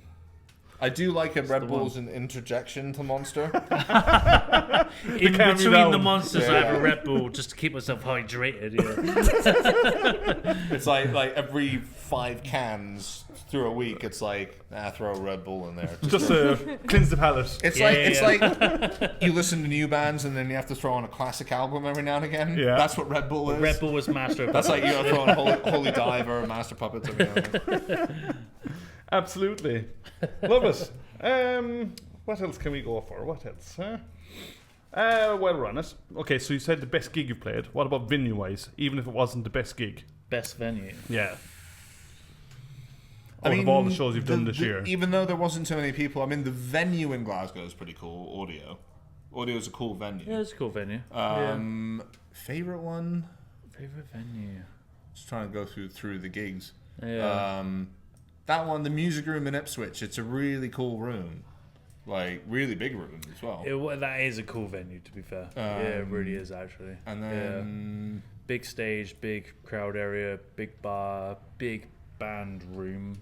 yeah. Private, well, not private, but booths around the outside. Yeah, no, it is a really cool venue. It's just a shame it's up 2 big, sharp sets of stairs. Yeah. Like, fucking brutal. That's the point where you need roadies or techies to come with you and kind of go, yeah, we're going upstairs. You can bring I that shit remember up. loading out because obviously we were driving back the same night, so it was like fucking go. And I had my entire hardware bag with me, and we were relaying. I was like, well, this is what I've got. No one else is here, so I guess I'm doing it on my own down this like cliff face of a staircase. And I remember just lying it on its end and just holding on for dear life and just running alongside it. Nearly killed Jamie Hunt on the way down. He came around the corner just as I was getting to the midway. I was just like, get out of the way, Jamie! I'm having a control fall. And then this guy said there was a fucking lift at the end. So I was like, well, I never saw this lift. apparently This Just lift- use it multiple This times. lift never introduced itself to me. But it hit around the corner from us. I say those two, and Scruffy Murphy's is a really cool, That's a cool venue. It's just a shame how detached the bar and the gig room is. That's the only issue with Scruffy Murphy's. It's like a blessing and a curse, because if you just want to go for beer, it's an absolute blessing. Oh yeah, absolutely. But if you want to catch like people into a gig, it's not the best setup. It's very detached. You literally go in the door and it's like, well, either I go left and down to the gig room or I go right and up into the bar. You're going to the bar. Not have a bar. But the bar is wicked. It's like it's really cool. Really cool like layout and like guitars on the walls and So Yeah. those I'd say audio, music room, and Scruffy Murphy's in terms of like venues. Yeah, those ones. What about Bristol one? Even if you haven't played it, what's your favourite venues? I mean, I do love playing the Exchange. It's got a great stage. It's not like huge, but it's good size, and it's always got like we run like in-ears, but I always have like my kicks just blasting through whatever wedges are near me, and just their system under the stage there. They've got all those subs under the stage and stuff, and it just fucking pumps up underneath you. It's That's really cool. It is really cool. As an audience member, probably Electric's the one I like to see bands at most now, because it's not the O2. Yeah. Yeah. You might have a running thing about that. Even though as much as like whenever a band passes through and they're playing the O2, I'm like, oh Christ, I still want to play it. Yeah. Because it's like it's Yeah. that Iconic, it's isn't that it? room. Yeah. But yeah, probably Electric, because there's so many places you can be in and find a spot, and it's good. And the cool sound venue. is good in there. Good, sounds good. Who do we go and watch that? Bleed From Within. Be from Within. That's a few weeks ago, right? Yeah. Yeah. Saw them there. I've seen a few gigs in there. It was the main support band that was just ridiculous. Disembodied and Triumphant, or Triumphant Disembodied or something like that. There was Disembodied Tyrant. That's the one. Yeah, Yeah. and then It was just hilarious. silly. It was Them, so it was them fun. and Based, I think. Yeah. Who were playing the Exchange in like September or something like that? September, No, October, not I the think, Exchange, sorry, the Croft. No. Which is good. They must have really liked Bristol. Yeah? It Yeah, was, I guess. It was a Um, wicked gig. It was really cool. But yeah, I missed that one, unfortunately. the Marble Factory was awesome, but that shut down. I really liked that room. I don't think I ever got to experience the Yeah. Marble Factory. Wait, no. Where did we see Symphony X? Was that Marble Factory? That was the Beer Keller when it used to be around. Oh, Beer Keller. I missed the Beer Keller. Yeah, I went. Oh, yeah. That was a That was wicked fun. venue. Yeah. I saw Cradle Filter, actually, as you were talking about Cradle Filter earlier. That's where I saw them one of the first times. When was that? Oh, must be 2011, maybe? Oh wow. Yeah. That's cool. back. I remember when we were BIM, it was the drummer from Kasabian, Ian Matthews, who's a Bristol guy. He'd done a masterclass, and I went to get just say hey, and I was wearing a Dream Theater t-shirt, and he was like, I saw them at the Beer Keller. I was like, what? Beer Keller? He was, Bloody hell. he was like, yeah, during the Images and Words tour, I saw Dream Theater at the Beer my Keller. I was God. like, I was 2, but I was like, oh, and I was but a Nirvana fetus. played there on the Nevermind tour. What? Yeah, apparently, yeah, he then my started telling me God. about all the bands that had passed through the Beer Keller, and I was like, that is sick. Jeez. Yeah, It's a shame that venue went down. Because Yeah. it had really big bands play it. Yeah. it was great. Yeah, And the option of red or green, that was always fun. yeah. The The drinks. red or green drink on a Friday. Yeah. Do you want the shot in the drink or separate? That was the- It won't make it any better, so. Yeah. Oh, I'll have a stein of your finest red, please. Yeah, that was some crazy shit. I got knocked out inside there, actually. Completely not on. You got knocked up? Knocked out. Oh, right, Thankfully, okay. not knocked up. I mean, knocked out's not much better. I mean, what Well, happened? no. Yeah, it was completely out of my control. Just some fella came up behind me, didn't like the cut of my jib, and threw a punch, and I went down. Shit. And I was like, well, that's a bit rude. And then, Just a bit. Yeah. It wasn't There's a more security guard, polite was ways it? to introduce yourself, I guess. yeah, it was, I don't know what he. I say I was like, I'm glad it wasn't security, because I remember being asked to leave the Beer Keller That's bad. because I was. It You're the sounds one like who threw the punch, you bastard. Yeah. I just elbowed this guy in the back of the head. And he just hit the floor. literally all that had happened was like I'd just been out. I was just a bit tired, and I just sat down going, poof. And he comes up to me, Oh, he's you like, thought you were "Ow." wrecked. Oh, And then luckily I knew the one of the girls who was on the bar, and she came up. She's like, "He's fine. Like he's just knackered." Yeah. I was like, "I'm just Which is finding my second acceptable. wind." Which, yeah, on a Friday night at the beer cellar, I was like, "Give me a break." I'm just trying to take my shoe off the floor. Come on, give me a break. Yeah. Yeah. Any ideas why that closed? Why did that? I have no idea what actually just ceased. I remember reading it was like, someone bought the building, the rent went through the roof. It was finances. It got bought out by related. another company, and they couldn't be asked to run it as a live music venue. Right. Okay. It turned into something else. Isn't it now that The Axtron and thing, yeah. It's that thing now, isn't it? Yeah. Yeah, which They I have saw been a to. different way to bring in revenue that wasn't live music, basically. That's a shame. Yeah. I would have liked To buy out such an iconic venue, and then just be like, no. It kind of screams of someone with too much money and doesn't actually know the history of it. Yeah. Exactly. Like, yeah, that's exactly. So that's it. making money cool, I'll just buy it. Yeah. You don't know why it's making money. It's Yeah. been bought out by someone who respects music, and bring it back. Yeah. That's Yeah. what it is, yeah. It would do well, I think, in the current climate. It would. It'd Absolutely be a would. good sized Yeah. venue for Yeah, Bristol. Yeah. And just as another competitive venue in Bristol, it would be great. I agree. Yeah. It really Yeah. would. Yeah. Because that would have been a bucket list venue. Yeah, absolutely. But yeah. yeah. Yeah. Maybe Unfortunately. we'll buy it when we're massive. Oh, yeah. That's it. How you rich man, go away. We're coming to this. We're bringing back the red We've and got green. so much more heart. And more money now, because we're huge. A prog metal band will definitely have enough money to buy that someday. Yeah, absolutely. Fuck yeah. I don't know. Dream Theater probably can, right? Yeah. They're kind of an anomaly, to be honest. They got in at the They one did it. right time. Yeah, exactly. Like- yeah. That exact time where Little it was margin where. yeah. Obviously, Dream Theater are a big influence for you. Yeah. Who else would you say your top, let's say, 4? Ooh. Well, It's different if you say individually or as a band, isn't it? Let's do I both. feel like. Go Both? individually first, yeah. individually first. All right, you Yeah. go first. Okay, I mean, Set the bar.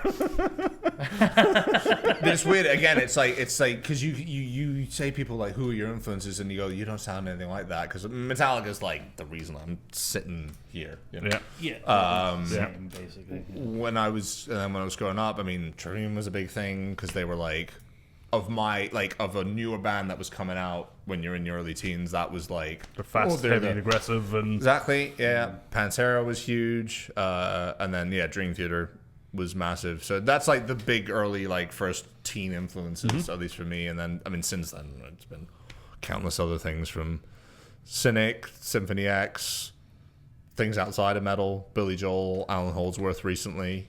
That's like individual stuff. But yeah. Were you, Jake? Yeah, I mean, there's some similarities there. I mean, like when I was a teenager, I listened to like Craig David and Sean Paul and As you should. Nelly. And to be fair, we should do a cover of 7 Days. No. Fast Car. I still love Craig David. I won't knock him. But Sean Paul is shit. Yeah, that didn't age as well. No.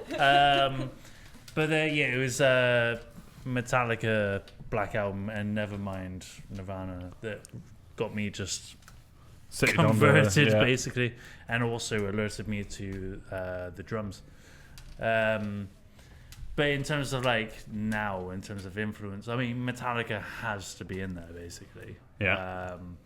Dream Theater got into them kind of late. Yeah, I'd say. Yeah, It was the whole drummer audition thing. I watched that because I'd always heard of them.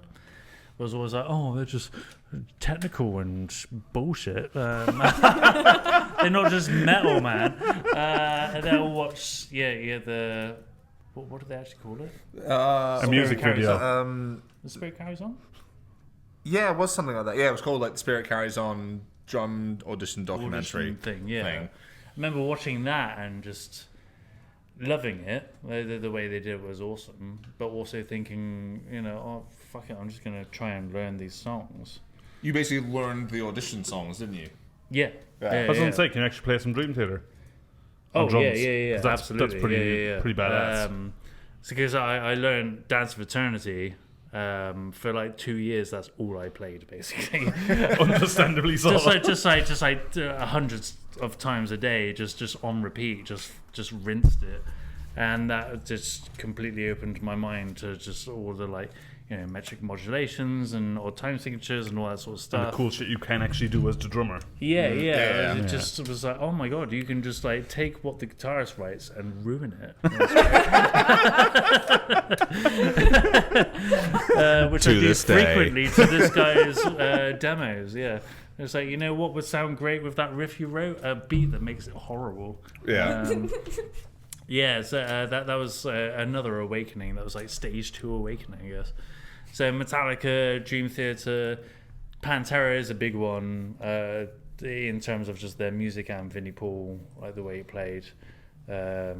Absolute legend. Absolutely. I am glad I got to see him with The original lineup.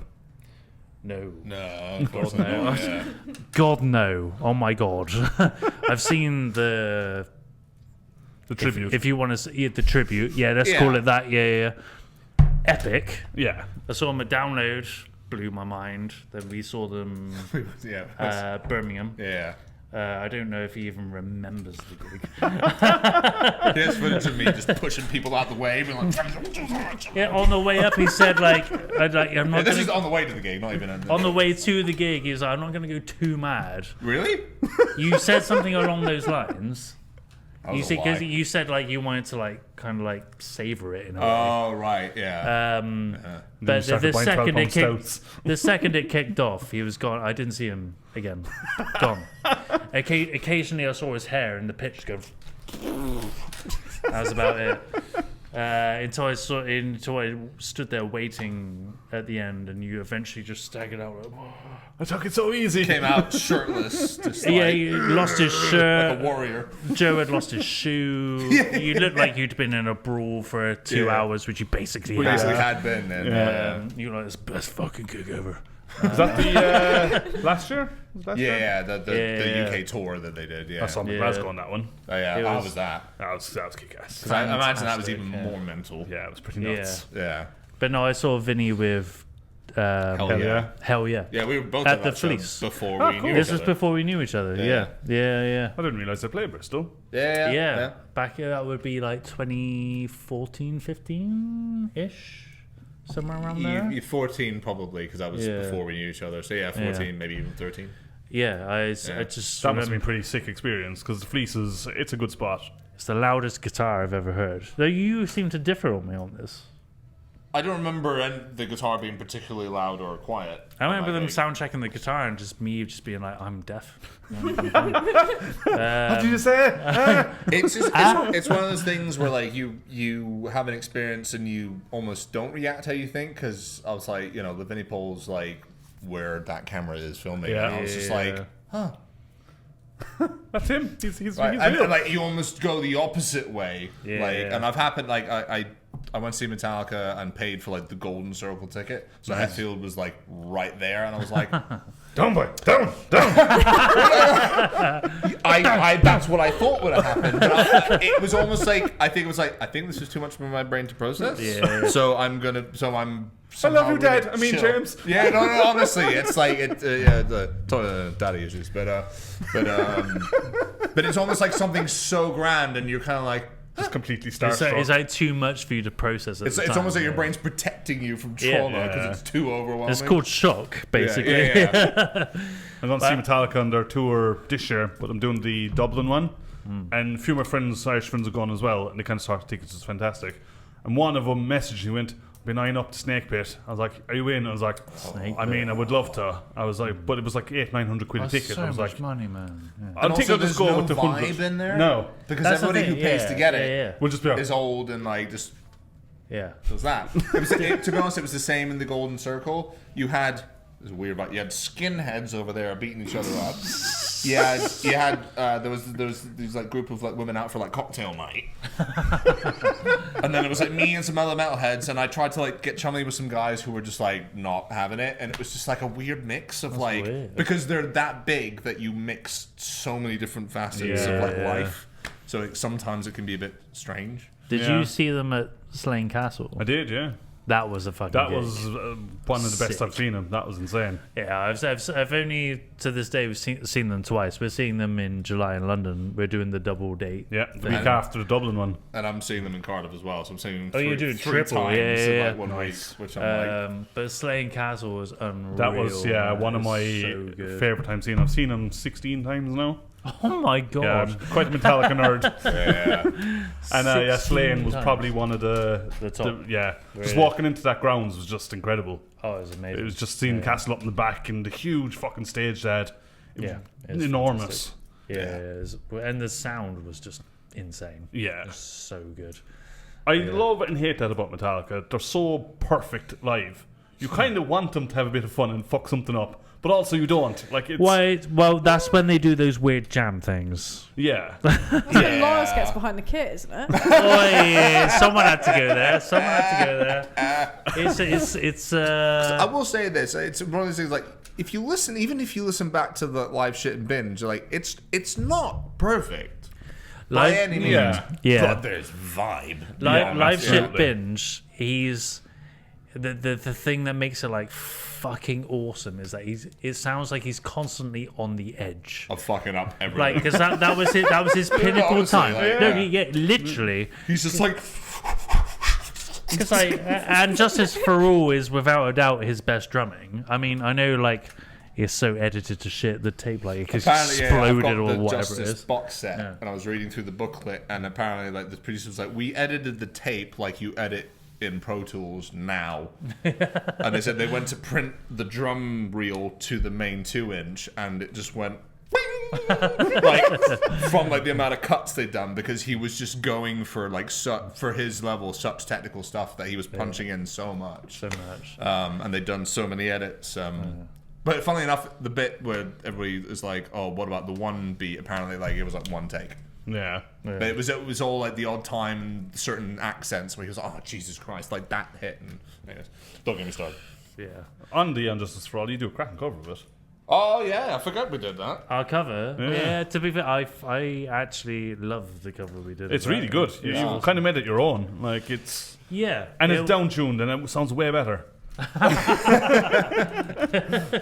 Well, the thing is, when we've done, because we've only done one other recorded cover, which was the Them Bones, Alice in and Chains, yeah. and I've always felt like if you're gonna, it's one thing if you do a random cover live, if you do it the same way, whatever. But if you're gonna record one, You should then add your own flair to it. Your own. work it Yeah. into pretend you wrote the song. I prefer that, to be fair, rather than just a band just covering the song. Just a Vader did it with carbon copy. Yeah. what was it? Fight Fire Fire, Right. and it sounds I don't know exactly the that. same. Oh really? And it's just like, Except with the guy from Vader singing Different it. Like, vocal, yeah. and, like sometimes it works, like just, but most of the time I prefer the ones where it's like a different Yeah. thing. Yeah. Yeah. And it's not Dave Mustaine trying to sing Metallica. Yeah. Did you listen to it? Yeah. Yeah. That's so bad. It's fucking awful, man. To be honest, It's it wasn't so as bad. it wasn't as bad as I thought it was going to be. It was It was still really bad. it was more just like, why? Like It was terrible. It was. I was just like, there's this whole, I get, because he spun it as this whole, oh, I'm just bringing it back to the beginning. I was like, you mean where you felt really traumatized and kicked out of a band, and now suddenly it's like, And still have a fucking chip in your shoulder over it. yeah, but then suddenly now you don't, and I know he's gone back and forth and between those things, and he's an interesting character. But Maybe the why is actually an excellent marketing tactic from him so that people will actually listen to the album. well, I assume that's why he's done it. Is like, yeah. Yeah. But it just seems like a shame to be like, this is the last album. I'm going to put a that Metallica does song seem that I like wrote a on really. it almost, to me, it seems like it undermines his own Yeah. work. Yeah. Even though I know a lot of the riffs in that song are his, but it's not a Megadeth song. No. In the canon of how it was released and all that. Like, Totally agree. It seemed like a really bad move to me. I didn't get Doesn't it. give the right impression and vibe. No. It continues to give that whiny little bitch. bitterness vibe that he's had for his entire career. Must be draining. Like, he's formed a really successful band, toured the world, made his own Yeah, dude, fortune out of you're it. a Megadeth. Just fucking In terms of You're being good. like a big You're good. metal band, you're pretty much close, not to the absolute top, but you're pretty much there. You're one of the big four. Exactly. Yeah. Every What do you metalhead want? will know you. What more do you want? Yeah. It's. Just, But I was Metallica. They wouldn't have got it without me. Oh, for fuck's sake! Here we go again. Just shut up. You're Megadeth. Look, that's Yeah. good. yeah. You are currently Nah. playing faster than Metallica. You like. Yeah, I just think it's a shame. It It's is. kind of sad. Yeah. So that's great for editing, isn't it? We're like fucking with you. You're welcome. Every guest does this, and it's so annoying. Oh, I thought it was helping. It's alright. It's your fault when the audio doesn't match the video. Be like a badly dubbed You're as a Japanese horror film where it's like like The mouth is dialogue and then Yes, love it. That should be its own reel as well. But anyway, I'll just make a compilation of every guest that has come on that has just done an extra stop. Here's all the assholes we've had on. not at all. Not at all. It's all good fun. Going back around a little bit, kind of mentioned about individual influences. Didn't get to the more global band influences. Do you want to hit us with some of those? what we were talking about, Alice in Chains, was That was- feels like yeah. a strange one, given the other bands that are kind of your personal influences. I like Alice Chains, don't get me wrong. It's just- Yeah, I think it that came in mainly when our original singer Chris became the singer because he was a massive fan of the grunge era, and I liked specifically Alice in Chains. I didn't necessarily follow all those bands, but it's funny because like at the time, like when we first started the band, I wanted to be the singer because I wanted the glory, and it was like, but I couldn't really do it, and I was like, okay, we need a singer. And now he has it. And now The plan has come full circle. But and then I was like, oh god, yeah, I can't do this. I don't want to play and sing all this stuff at the same time. And then and then he joined the band and he was like, can you harmonize this? Can you harmonize that? And I'm sitting there doing BBs, going, I'm singing half this set. but a lot of the choices and notes we chose were like those kind of like fourths and fifths, which is very much like the Alice in Chains thing. And people just, I remember. Oh god, who was it? I forget. But someone came up to me before one of our sets, and he was like, "You sound like," and I forget which band was in which position, but they were like, "It's like Dream Theater got into a boxing match with Pantera, and Alice in Chains was the referee." Those are the three bands. And I was like, I can kind of get that. Yeah. On the latest single, it's probably not there as much because Max wasn't doing BBs live, so I think I tried to like maybe not go for the same things. But I mean, you've still got harmonies. I'd say there's still elements of it. there's harmonies in it, and I guess maybe it is still there. It's not like quite all the same vibe, I guess. Yeah, but Kareth, because having Kareth now, and because he's a good singer. He's a really good singer. So I want to bring that in Nice. more and almost do like what we did before, like maybe where like I had one spot in one song where I sang by myself.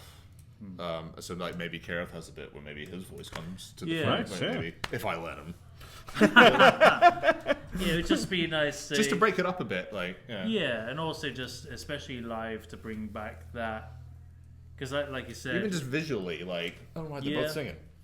Basically, it's like musically, the Dream Theater, Pantera, you've got the proggy with the heavy and the sort of dirty vibes in between.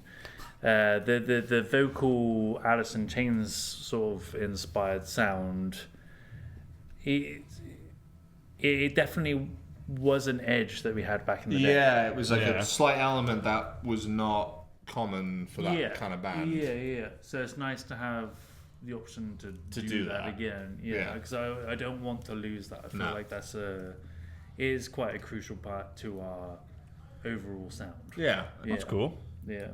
I look forward to hearing some of that come true. Yeah. And Kareth has a beautiful voice. Beautiful I'm voice. sure he can deliver. Yes.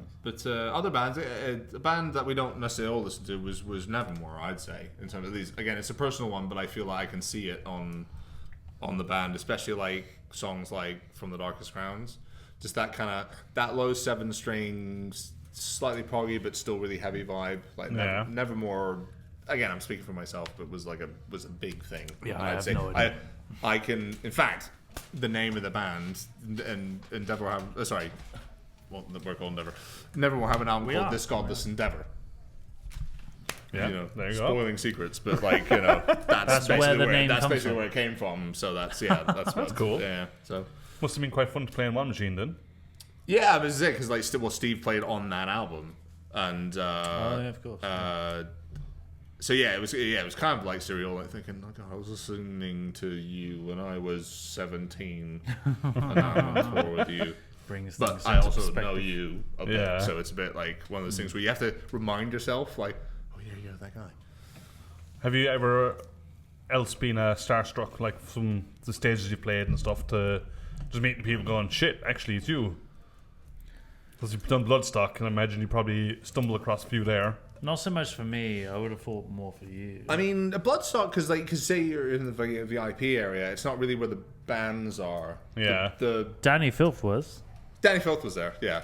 He was causing havoc. He was all kinds of drunk. The most like, and again, this isn't like a band experience, but when I was in Onslaught, we played Hellfest, and I don't want to bring up all that other stuff. Sorry, but we were. Anyways, I was at Hellfest playing in a band, and we were at Artist Accreditation, and as we were walking up to the Artist Accreditation desk.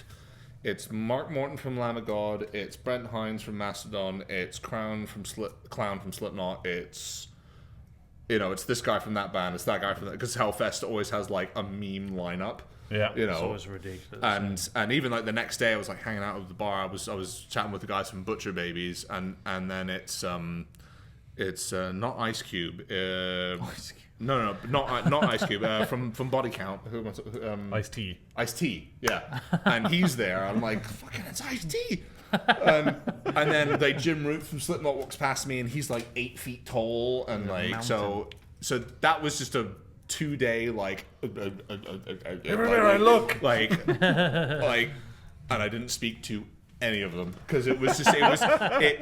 If there's one band you can muster up the courage, like okay, but it was almost like Netflix. I was spoiled for choice. I was like, I don't know who to talk to. Like, oh no.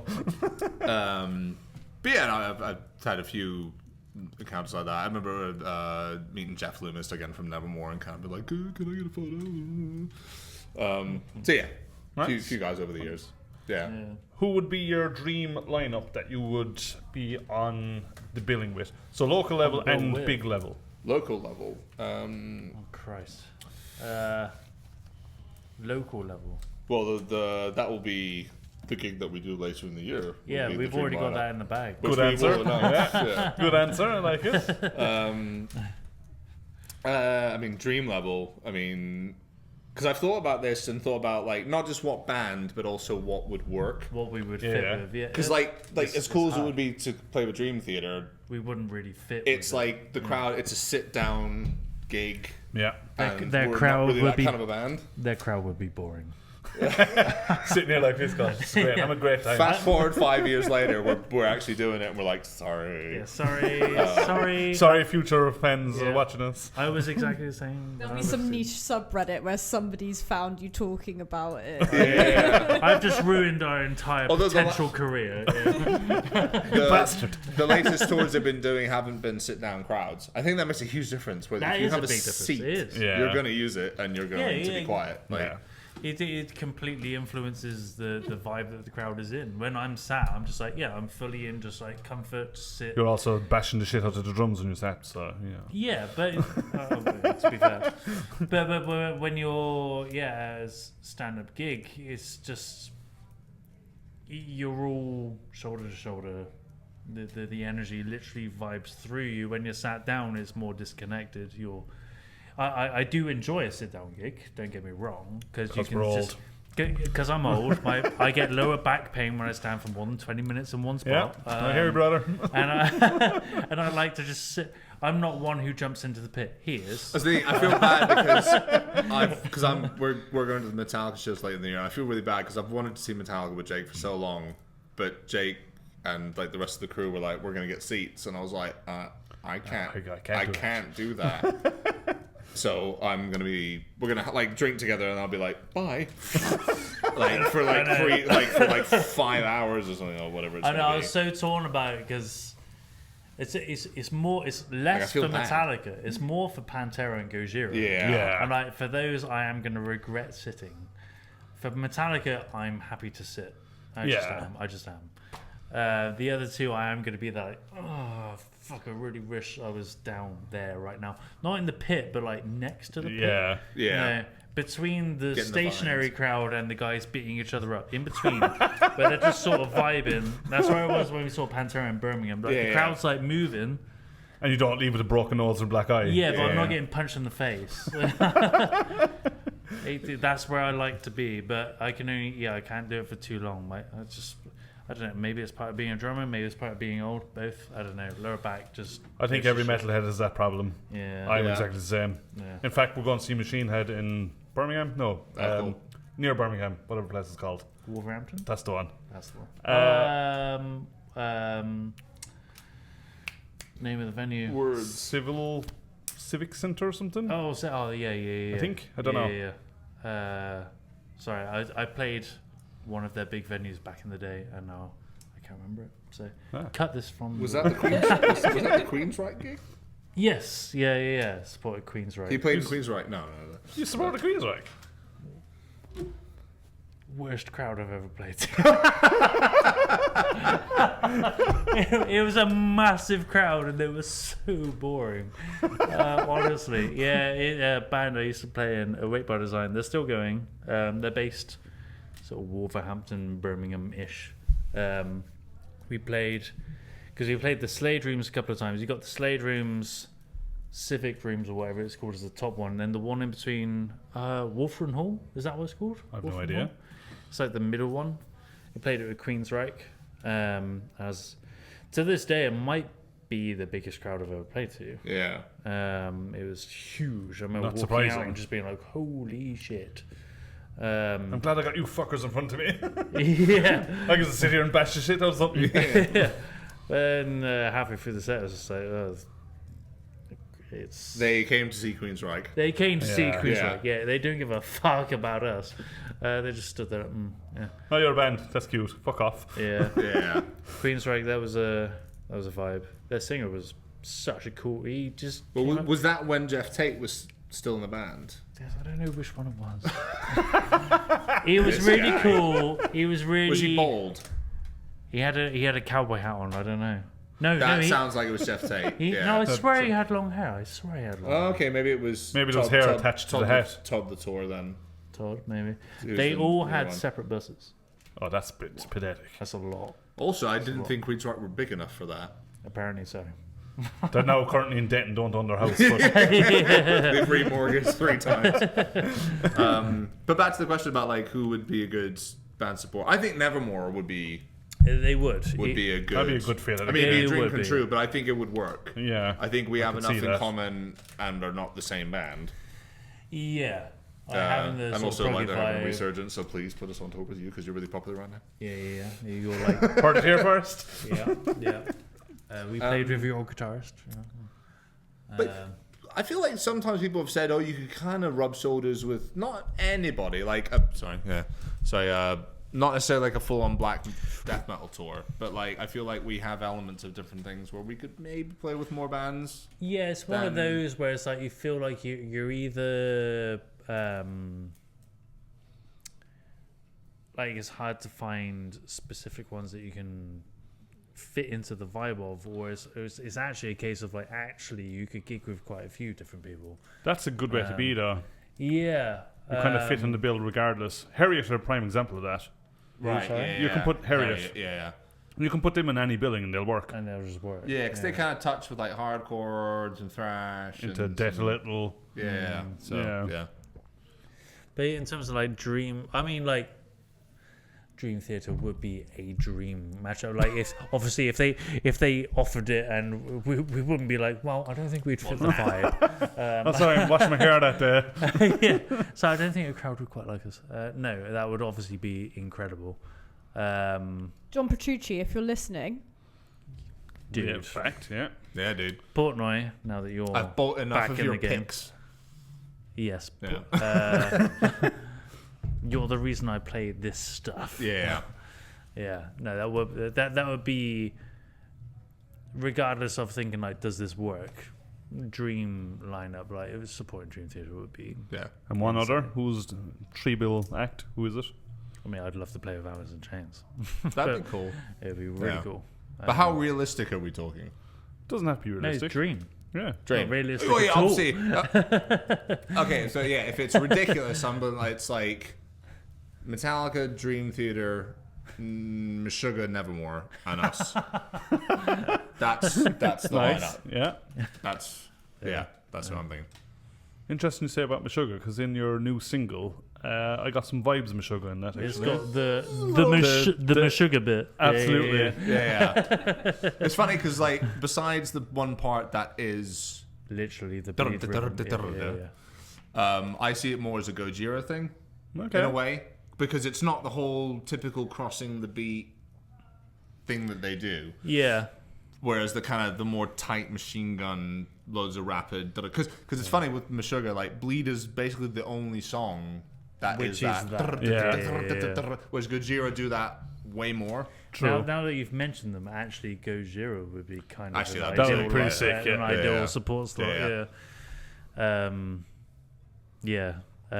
Yeah, so it's the Go Sugar bit. Go Sugar. The Go Sugar. Go That and sounds get me like some sugar. Mashira. Go Sugar. Go Sugar. Do you want to tell us a little bit about the latest single? So it's your kind of revamp sound, I guess. It's the D Shallows called. Right? Yeah. The Shallows, yeah. Came out January? March. It was March came out. No, it was January. Yeah, It was very end of January, I think it was. just before we toured with Imrim. Yeah, it was literally like a week before we went out on tour with Yeah, a Imbrium. week before that. So, yeah. So that was one of the first things we worked on when we kind of regrouped. It's an absolute belter before you go on. Oh. It's kick-ass song. Thank you. I got to say, we're very happy with it. Yeah, Yeah. it's absolutely. good. Yeah.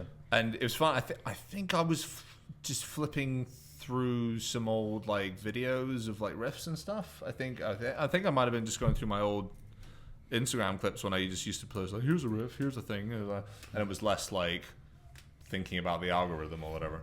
And I just stumbled onto the main. I was from that riff. I'd posted it like years before, Yeah. and I stumbled onto it. I was like, yeah, I always liked that riff, and then just sat down, computer demoing. Okay, So it didn't start from the tappy thing. no, it didn't start with the intro widdly like what sounds like a keyboard. That bit, the key like because that bit was more inspired by sort of a keyboard synth vibe. It's a very good intro because it's Thank you. you don't know where it's going to go after that. And you're like, this is getting really technical. I can feel the build up of it, and then it does lead exactly where it should go, but you don't know that when you're listening to it. Yeah, that's cool. Yeah. Yeah, it was because it's been the way like I'll go over to Ian's and he's always got tons of demos because they will just come up with ideas, bash them into Logic and record them, and I'll come over and we'll like listen through them and see which ones we're sort of vibing with. And I just remember when you showed me that one, instantly I was just like, this has something in it, immediately. That intro, and just my brain just went running riot with like things that I can do underneath it and stuff, and the main riff, which you said you had like years in advance and stuff. Yeah, just immediately it was the one that clicked from like the demos and stuff, and just once we started working on it, it just grew legs and just ran immediately. Nice. Yeah. What way did the recording of it go then? Did you kind of you just listen to some samples and some kind of parts of it, or did you kind of go, okay, that's good, I can make this work, and then it just developed? Or We just worked out, what the final structure was, because I think from the initial demo, it's not too different from not too where dissimilar. it ended up being. But No. we'll work on 1 bar's worth of like, that's not like okay, that works now. yeah. In terms of transitioning stuff, so we got all that settled, and then I think worked on one other song, which is the next song we're putting out, and then went to record drums. Yeah. Well, it's like because obviously, you had the original demo, which was fairly flushed out, like you said. in terms of like main structure, is not too dissimilar from Ian's original demo. Yeah. There's like after we initially thought like that this is the one that we want to run with. Yeah. This one has legs. It was like at the time this was with Max, the previous bassist. All three of us sort of took the demo and went apart for like a few days, and I remember just sitting in Logic and just like cutting things up and just coming up with ideas of mainly obviously drums and how they can sort of influence the song and stuff. And you did different things with like the intro and like further developed it and stuff. And so you kind of do it on an individual basis and then bring it back to the table. Then you bring it all back into the room and then see how they work together and vibe it out. And I like that. That's a good way of doing it. It's got to be signed off as a group. Yeah. Yeah, no, absolutely. Even if one member does maybe like 80% of the initial, I don't want to say work. It's not work. It's writing or whatever. Well, yeah, like all the original parts are obviously yourself. Yeah. And then it's like the way that like certain parts of what you wrote, ideas that like I came up with or Max came up with, give it like a different feel, or it can be used in a different way, or a different part of the song, like beginning end sort of thing. Just bringing all those back into the same room, just being like, right, we've got all of these now to play with from your original, body, and then put them all together, and it came together really organically, and it sounds organic the way it actually came out. There wasn't any.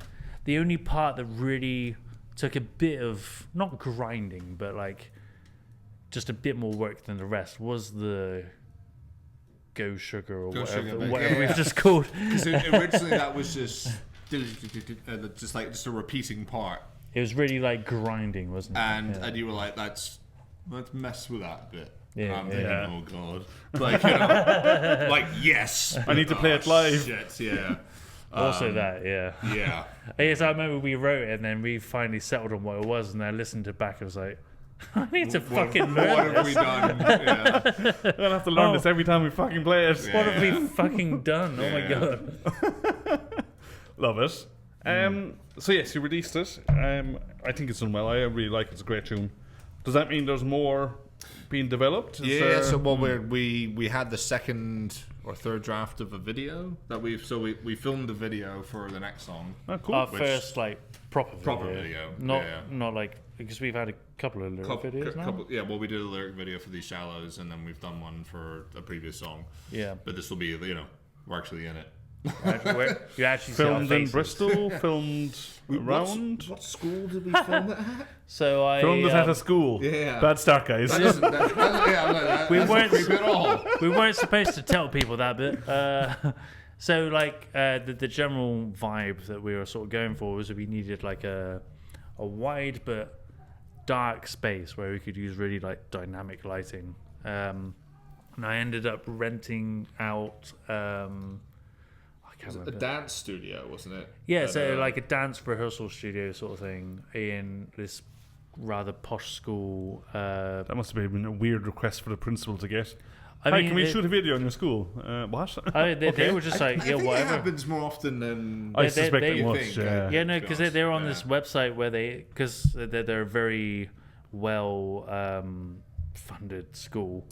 They've got multiple dance theatres and all sorts of stuff, which they rent out on like the holidays and weekends. Normal people. Yeah, to us peasants, to do with what we want. And it worked perfectly. It had like a 360 blackout curtain, dark flooring, and it was a wide space. It gave us exactly what we needed. It was actually perfect. Was that your vision? Was that in your head? Yeah, it was. You basically with this video, I felt like I said you take the reins with this because you had stronger ideas than I did. I had an initial idea. What we've ended up with, I love. Well, it's not actually finished, but what it's looking like, I do love. It's not exactly what I envisioned, but it is along the same lines. Nice. It's just when we got there on the day, just realised certain things didn't work quite as I envisioned them, and just had to improvise. That's quite a hard thing to do, though, to it never envisage a does, video. really. Yeah. Yeah. It was to do with like the lighting and like the strength of the lights that we were using wasn't as strong as what I'd put in my mind. As right, we have to work with that now. But did you bring your own lights and? Yeah, some of ours, some of the videographers. It was a mix. Yeah, well, we a couple months ago we invested in our own like little pole lights that we actually program with our backing track. Nice. Kind of Yeah, so stuff. live we have them with us and they're synced up to the songs. Just very actually flashy. I like that. I'm glad time for A that. bit of flary bullshit, you know. But If we get flares, that'd be weird. that would be cool. But no, it's gone really well. I think it's going to look awesome. The key thing is that it's very dynamic and it has a lot of energy. Yeah. Which really suits the next song because, without giving too much away, I guess, the next song, in a way, has similar vibes, but in another way, it's I don't want to say too much. It's the new beginning, basically. It's the It's just more. I mean, it's just a little bit more direct. it's the hard Not puncher. the last song is not direct, but Nice. this one's a little more like streamlined. Okay. This one's a bit more punchy in the face. Yeah. And it's with the current lineup, right? Yeah. Yes. Yes. Yeah. So- Yeah. Carrots on it. Gareth's in the video. Yeah. Very cool. Yeah. Throwing all his fucking hair around. He's got a lot of it. Them metalheads throwing their hair around. Yeah. Beehive of a do. He does. We actually have a good screenshot of his hair, like in front of his face. Yeah. And it looks like a cowboy film where the what do you call it? Tumbleweed. Tumbleweed goes by. But It's like, just his head. but it's this massive tumbleweed, but just in the middle is just the tip of his nose. Yeah, it looks hilarious. It's great. That needs to be made into stickers. Yes. Ooh, more stickers. Yeah. There you go. Yeah, it's a bit more hard hitting. I'd say. I hate using the word anthemic, but it is a little bit more in that direction. Okay. Yeah. More to the point. When might we be able to expect it? As soon as possible, really. We're just trying to settle on the final edit and final mix, and so Yeah, it I shouldn't want be to say too long. within the next month or two. I really hope within the next month. And is Yeah. there then an EP to follow, an album to follow? How's the writing going? Yeah, so the idea will be that so these shallows, this next song, and then As a there'll third. be some more music later in the year that will then be rounded up. Have into you an EP. written it? Yep. Oh, nice. Yeah. We've recorded part of it. Or at least the drums have been recorded. The drums are for rest recorded. of It's tunes. the first and potentially only, I guess, song that's only me and you were part of the writing. Yeah, were the writing. But Kareth will be playing on that. It'll be playing on it, yes. Yeah. So the bass will be written. and There will be a played. cover on said EP as well, Okay. which is going to be a little different. It's not a cover of a rock or a metal band. Okay. It's a little bit different. It's a little different, but it Yeah. seemed to work. Yes. So Where did the influence that come? Don't tell us what it is, but what kind of what? I'll if it's say different. it was one of my dad's favorite songs, Oh, nice. and I think I was just listening to it and thought, I can make this Maybe? better. and did a demo of it, and I think you and you were like, that works. The main hook of that song, for some reason, sounds fucking awesome as a riff. The original part, I'll say, was a horn part, but obviously converted into like a metal riff, and it just seems to work as a Sounds metal riff. so But it was good. done on like a horn section originally. Oh, that's pretty cool. It's Yeah. It's an absolutely sick riff. Yeah, It's a bit far translates field. well. I look forward to hearing that. Should be Yeah. Same. Yeah. 'Cause I think we've done two recorded covers of like metal rock bands, Yeah. and we covered a lot of the stuff live. So I think it was time to be like, well, let's kinda- look somewhere else. Yeah, it's kind of cool because like our Alice in Chains, Them Bones is structurally it's the same. Obviously, like tonally, like it's heavier, but it's not too dissimilar from the original. Then the And Justice for All, we put much more of our own mark on it. Yeah. It was like progged up, I guess you could say. And detuned. And then this one is just, it's very far away from what the from original is. what the original. That's quite was, exciting too, though, because I'm very intrigued to see how people receive it. I'm kind of hoping people listen to it and don't realize it's a cover. yeah. Yeah, Because that they'll is be like, kind oh, of. that's cool, and then you go, oh, by the way, it's this It's actually this. artist / band, and Yeah. you're like, what? Cool. Yeah. Okay. I like it. And you got artwork ready? No. Thoughts? I hate that bit. We've talked about general ideas about artwork, but we've yet to. As long as it's not AI. Obviously. Yeah. Although it's so cheap. No. Absolutely not. No. I'm just kidding. But I think something to do with the artwork will be circular. I want to say. Why did that seem so suggestive So when you pulled that suggestive. towards you? Yeah. So yeah, we haven't sorted artwork. Yeah. I feel like artwork wise, You're thinking more graphic based. We've had a lot of like image. Yeah. There's a dude going through a situation on a he's torn in Yeah. half or he's coming out the ground. whereas think this will it's- be more design Yeah, it's gonna. based. Okay. Is the thought? Along with the whole, like, the band has been in a way sort of reborn. The art has to sort of go with that, break That's away fair, from yeah. what we've done in the Different past and do direction, something yeah. a bit different. Nice. Yeah, just so everything's a bit Fresh. new. That makes Like sense. even with like the song that we've put out so far, These Shadows, it has elements of what we've done in the past, but everyone who's listened to it has said like it does have a new vibe. It's Yeah. not exactly the same as how we were in the past. It definitely has a new. That's kind of what you want to do, though, for a kind of rebirth with new members, and you kind of found your formula, right? So this is where we are now. Yeah, Absolutely. yeah, absolutely, yeah.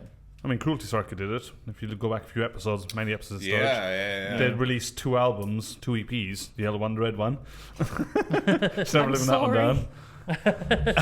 I'm not. And yeah, one of them was kind of this is where we were, and the second one was well, this is where we are now, and it was a kind of That's nice cool. mix between Yeah. the two. Yeah, I Yeah. thought it was a cool touch. Absolutely. So yeah, I'm looking forward to that. Do you have any rough idea when that might be all ready, when the launch will be for it? Or is that too far away? I mean, hopefully, all the songs will be out by September, October. Hopefully, Well, yeah. So the next one before the round of shows that we want to do in November. So is that to definitely by November. that's to Definitely promote not, it? That's kind of the idea of the shows, or just to Yeah. get back to gigging? Bit of both. Yeah, bit of both. Yeah, Bit of both, really. Fair. I mean, hopefully we will be doing gigs between now and then, but Hopefully. but Yeah, it's like yeah. Hopefully some gigs in between now and then, but it's like the releases are obviously the main priority. and also we want to write for an album as well in the meantime. We do. So That's on the sort of back burner kind yeah, of thing. Yeah. we want to book like a Airbnb lads weekend away, bring the barbecue, Absolutely. Nice. want to do bring the that beers, so much. And forget just to bring the amps and not write Yeah. the music. And, Oh fuck! We're just getting Have a hell of a fucked weekend all weekend. and- Oh Right, god! book again. Yeah, no, the idea The is worst like, has happened.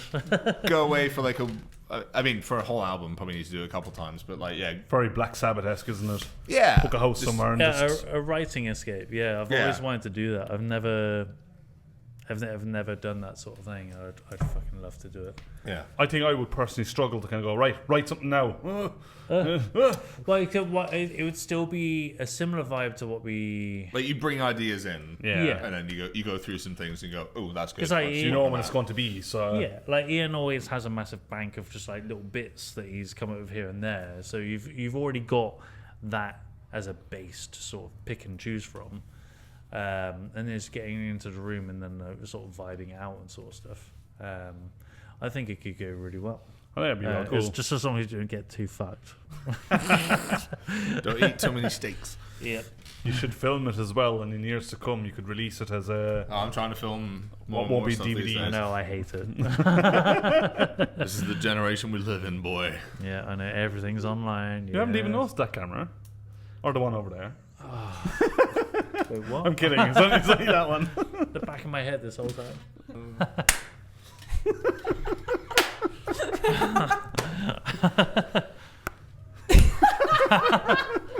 Oh yeah. Yeah, don't get- that's nearly knocked I your tooth literally don't out. get how you do that with your jaw. Coming from the man who eats yogurt solidly, chews it. Coming from the yogurt. guy who chews Greek yogurt, yeah. Oh. Like a freak. Do you even freeze it beforehand? Like No. No, that'd be insane. That would be weird. that would be weird. Yeah. Right. Okay, back onto it. Yeah, we're nearly there because we've been going for about 2 hours, give or take. I have probably basically been through most of the questions, which is good. Fair. Probably a curveball for you. Bit of a curveball, just a bit of fun, really. Then maybe we've gone to some of the gigs we've either been to, like locally, more of a field, whatever. Some of the ones that are coming up, just because it's fun. You can chime in on the bands and call them wankers or tell them to join you or whatever. All wangers. Even the ones I don't know. Exactly. Right. The last kind of curveball question for you. The craziest thing that you've seen while playing. And there's a follow-up to that one is similar enough, but let's go with that one. While playing. Like on stage or before or after the gig? Well, so Wherever you want to go while with it. playing. So I guess when we're on stage. I don't know if I've ever really seen anything that nuts happen while playing. Which is a very disappointing We're answer. really It is a little bit. boring. Okay, what about before or after or just My in first general? ever band did a Wall of Death at the Cheese and Grain in Frome. That's a fun venue. It is a very fun venue. It is. There was only like 20 people there, but Did all 20 people take part? 10 aside, you know. Good. It's not decent. bad. That's enough. It's It is, enough. yeah. It's enough. And when everyone's doing it, it's going to look massive. Yeah, and I was like 16. I Oh, nice. didn't care.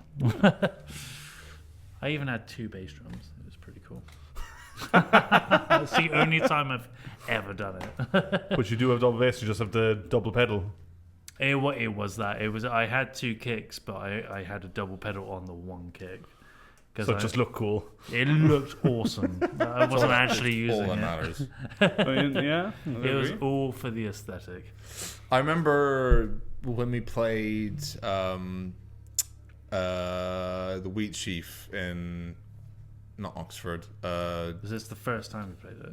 I think it was the first time we played it. It's a really random one of awesome gigs. Yeah, and there was this like when Chris was singing, there was this woman who was just like getting down on her knees and kind of like rubbing his thighs. And I do remember that. That was really weird. And if for anybody who's seen Magic Mike, Chris actually, because Chris was really quick with like one-liners and stuff, and the opening scene to Magic Mike where Matthew McConaughey's like laying down the rules for the club, and he's just like, now the law says you cannot touch. It's like, and it's like, I see a lot of lawbreakers in this house tonight. Oh yeah, yeah, I do remember that. And apparently this woman was like rubbing his thighs, and he was like, the law says you cannot touch.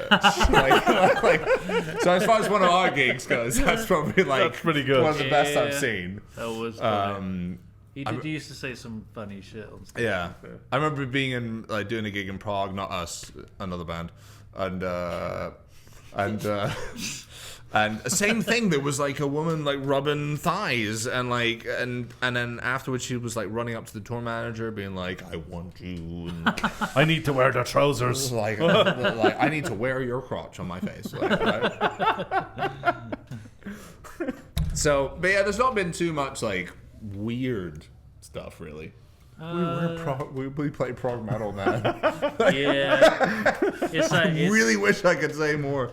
Yeah, it's unfortunately kind of tame, I guess, Yeah, because we have the. talk to us in heaviness. 5 years. We'll go digging. Gladly. Like, We'll yeah. get better. We'll get more weirdos coming to our Yeah. shows. Well, by Sure. the sounds of it, you're getting a lot more shows put in the diary, so Yeah. always opportunity Hopefully for... more antics. More More antics. weird things happening at always. gigs. I'm always down to see weird shit happening in Yeah, the crowd when we're playing. absolutely. Absolutely, it's fine. Some naked ladies might come your way, you never know. Yeah.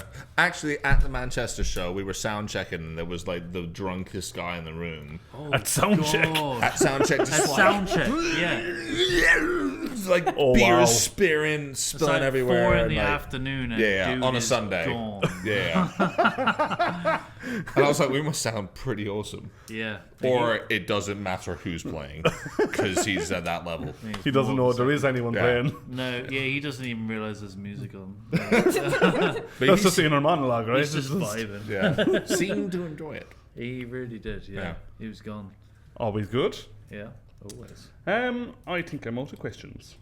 Boo. It's been fun. Get out. Yeah, I'm done, bollocks. I thought you said there was a follow-up to the weird. Oh, there was. Kind of a similar vibe. Either craziest thing you've seen at a gig, not one you've played at, or an experience before, after, en route, whatever. I have something in mind. I remember we were on this gig. It was outside of the... Endeavour gig? No. It was finance gig, function gig. Like, gig for money. A boring gig. Yeah. And I was queuing for the loo in like... Oh, I missed this one. I knew what I was going to say. Omni-gender, bi-gender, loo, what do we call it? Like, free-for-all. Like, loo for everybody. Free-for-all toilet. Do what you like. It really was. And I'm queuing, I'm waiting because I know there's people in the cubicles, and I sort of see the one at the end, the door is ajar. Keeps opening and closing, and then I hear giggling, and then I see one woman come out, kind of go, "Oh, sorry," and then this other woman comes out after and goes, "Sorry," and then and I'm like. And I run to the guys in the band. I was like, "You won't believe what I just saw." So that was between the two sets. So that was one of the funnier things where I was like, "Did nobody else see that?" Like, trying to bring reference. Solid. Nice. Yeah. That's the one thing that comes to mind. Yeah, I feel like all the weird, mad shit always happens on the gigs that I miss. Like the cool story, bro. Exactly. Because the function band that we played at, I remember it was. Yeah, you weren't on that one because it was Mez who saw it. Just walking outside a wedding and just walked outside to where our van was. It was like the van, the door to the venue, dark spot with a bench, kind of that you can see, and just. What seemed to be the bridesmaid with one of the groomsmen just going for it. Going for it. I think this is the thing because good effort. Everybody at gigs tends to kind of behave themselves. Like, we're here to go to see the gig, and we do the gig, and we get a bit drunk, but we might fall over, but that's not out of the ordinary. Whereas weddings, people get drinking since 12 o'clock. Weddings bring up a lot of trauma for people, I feel like, and it gets released in different ways. I need to fuck the way out of it. Yeah, basically. Again, I want to be more with our band, where this shit happens. We'll interview you again in a few years' time when you're starting to headline like huge things. Yeah, we'll be like, we can't talk about it. Like, there was a we played with Evil Scarecrow at the Thekla, and that was cool. The drummer crowd surfed and then climbed up onto the balcony and then jumped off the balcony onto the crowd, and then they got everyone to do the crab dance. Yeah, and it crab made Thekla move, and Thekla's the not supposed to. Was it's tipping not, side to it's side. not supposed to move. We're just like, is this safe? And the security's just like, I don't know. We might die, but I can swim, so fuck that you. No, it was actually like, oh no, that's not supposed to happen. Yeah. It was a cool gig there. Yeah, Right. shout out to those guys. I cut one of our songs in half that night. That's fun. Yeah, you did. Why? To be Felt like it. You just forgot there was a part. We were playing our old. It's off the first EP, Shadows Refrain. You were having issues with your amp. Yes. And I was just busy just watching Ian, just trying to sort out whatever. I was trying to run a very complicated setup because tone. Because he's a guitarist. Yeah. I've since forsaken those ways. It's somewhat kind of less complicated, yeah. Somewhat less. Somewhat. Now that just the entire band is more complicated. But it seems to work, thankfully, at the moment. Touch wood. But yeah, I think I was too busy focusing in on that. And I played the first chorus as if it was the second chorus. Oh, you so just cut scoundrel. Out a whole verse and chorus. But from what I did at the end of the chorus, you all realised what I had done and followed me. Thank God. And good effort. Before we played to click, so we could do that. Yeah, if that happened now, it'd be a catastrophe. Sometimes technology is not good for you. No. Yeah, but it's also good. Like it stops what happened to Bloodstock from happening, where I played Death and Lies 20 BPM faster than the original. 20 BPM too fast. Which doesn't sound like a lot if you don't know what 20 BPM. lot. It is a lot. Like, we're talking like the original is and Bloodstock is it's like there. It's like, There was a lot of adrenaline in me. And bless Chris, you can hear him trying to breathe in between singing and just failing. Please slow it down. Yeah, we actually sat there and tap tempoed and figured it out. It was about 20 BPM. Yeah. Nice. Can't happen anymore. You kind of have one job, and it's kind of keep the time. And I fucked it, yeah. well, it keeps the time, but it's where you set it. But yeah. It's like, my time is here. Keep up if you can. I'm looking forward to seeing that on stage. You start playing the song and it just I keeps can't getting do quicker that now and quicker and because quicker. we're on click. Just turn them off. You try though. I do. Oh, you do. You try. There's certain points where I'm like Pushing it. I'm like trying to grab the click and push it further, but it just won't go. No. Slow down. Awesome. So yeah, they're my curveballs. Nice. nice. Yeah, guys, thank you very much for being with us. It's been an absolute pleasure. Thank you for having us. It's been awesome fun. Yeah, a great laugh. Yeah, it's been great. Yeah, let's go through some of the gigs that we've been to and what's coming up, because it's getting kind of late and we'll be kicked out. Even though Jackal's not here this week, and that's kind of sad. I know. Miss her. Mr. Jackal. No. Scottish barmaid who would absolutely destroy you. She's With the little whippet. Yes, Whip it yeah, dog, we yeah. just. Oh, a little whippet. Oh, Or as David would Little describe whippet. her, the scariest bartender in the UK. yeah. oh that's Don't fuck with Jackal. Although actually, Yeah, no, scariest I- bartender isn't here. We can do what we want For now. Yeah. for now. Like I don't know Jackal well, but I can. Yeah, I can see that. Yeah. Terrified. I'd like a beer, please. Please, am I I'll allowed? have two, but only yeah, you can have the other one. If that's Only if you're okay with it. Yeah, she's awesome. We have a new person. Don't know his name, but What? Oh, what on the bar? Beer, dude. Yeah. There's some dude downstairs serving drinks. I don't know who he is. doesn't even work out. he's just walked in. Several times. He was like, fair enough. You Jackal's know, not here. I'm just pouring my own pint. Good. Right. Have you just been to in the last few weeks? Any gigs? That's not your own.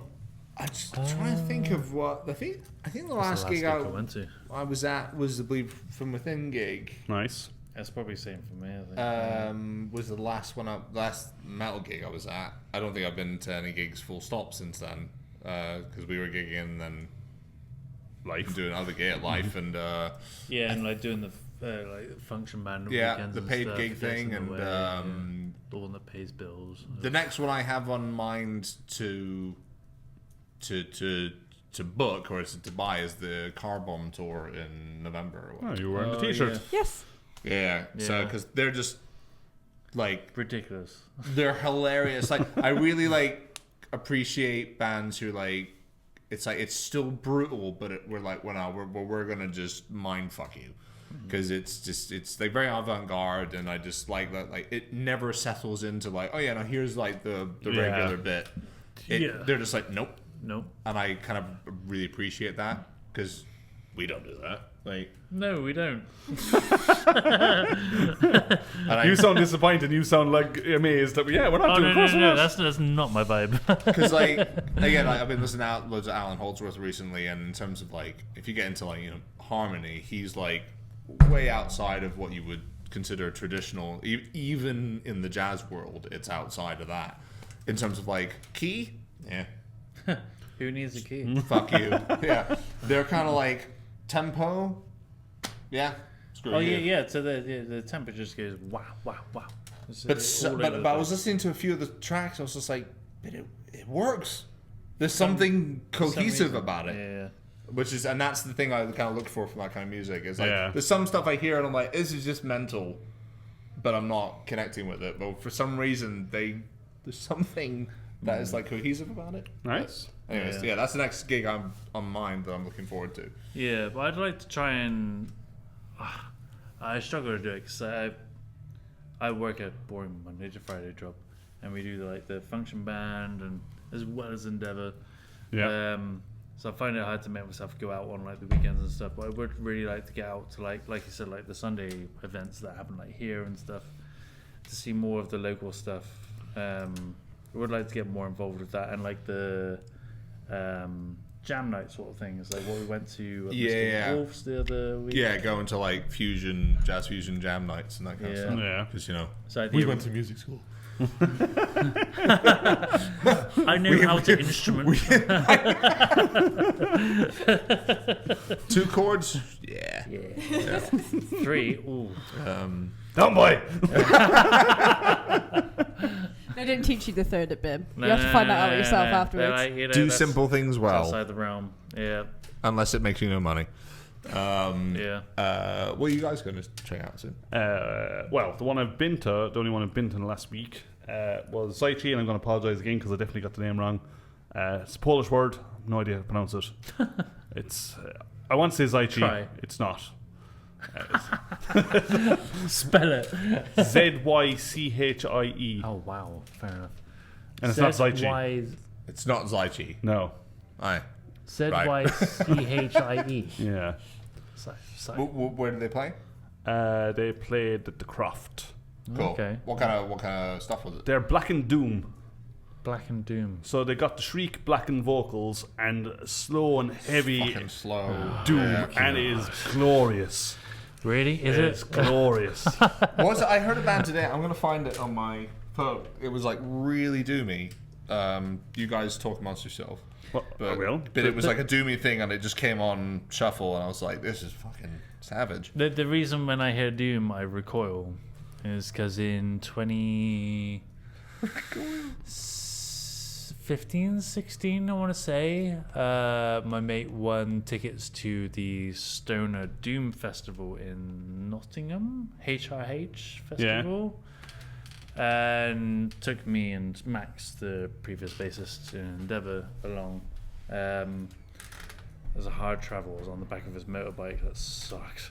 Especially with 3 of you on it. Yeah, Yeah. it went through a storm and everything. It fucking it was bad. That's like auditioning for a porn film. As the copyright guy. But it's There's worse jobs, to be fair. every single band was like half an hour later. Backbeat. I was like, fuck me. And then there was an upstairs room where Desert Storm, an American band, played. We won't get into that. We were supposed to go see them 2 years later, and he forgot about it, and I was there on my own. I stood in up. Yeah. I completely forgot. I did feel bad. I still feel bad. But they were While the smiling. they were the only band that weekend who had like just like slightly up tempo and like groove to them, and I was just like, oh, this is the best thing I've ever heard. It wasn't. It's just because it was sided by just all these bands that were just go. So the band that came to mind, Sanguisuga Bar. Oh, do you know them? Yeah, they're sick.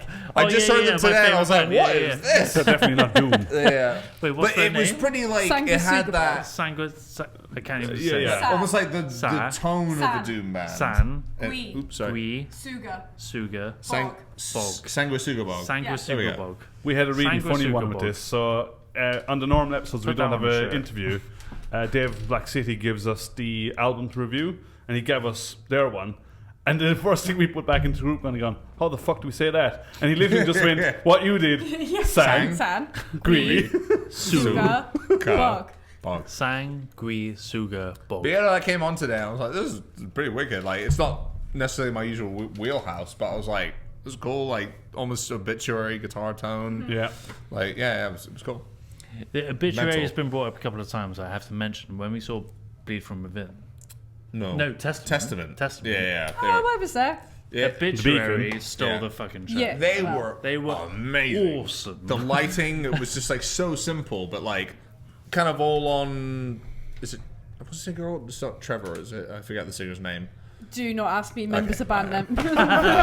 Album names, no. I was about to say Tom No. Hardy, but that's definitely No. not the singer of Obituary. But yeah, like the lighting, and they would just cut it black between songs and then slam you back in. It Oh, was it's wicked. awesome, man. It was so good. And that guitar tone is so Distinctive. them. Yeah. Like I would never use it in a million years unless it was like for like one thing. Okay, we're gonna do this Obituary thing. Yeah. But They were awesome. it was so good. So good. Then when Testament came on, I was like, You're not the only one to say that. Most people at the gig said that. really? A couple of people left actually. It was just a bit. Not even that they were bad. I think some people were just more excited for Obituary. Obituary were just fucking awesome. They were great. They were really fucking good. If Testament you want to bring us on tour, please ignore that. And Yeah, we'll, I didn't say any of that. You were so good. Testament, I watched your entire set. Love to have you on. And then we might promote these guys too, just because. Who was the last band you saw?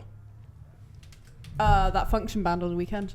All right, yeah. Excluding that. Birthday, yeah. Last, heavy band. Oh, let me check the calendar. I go to. So many. Yeah, Candor. With Zaichi as well, got it wrong. Space Pistol were the mid band. Space Pistol. Space Pistol. Space Pistol.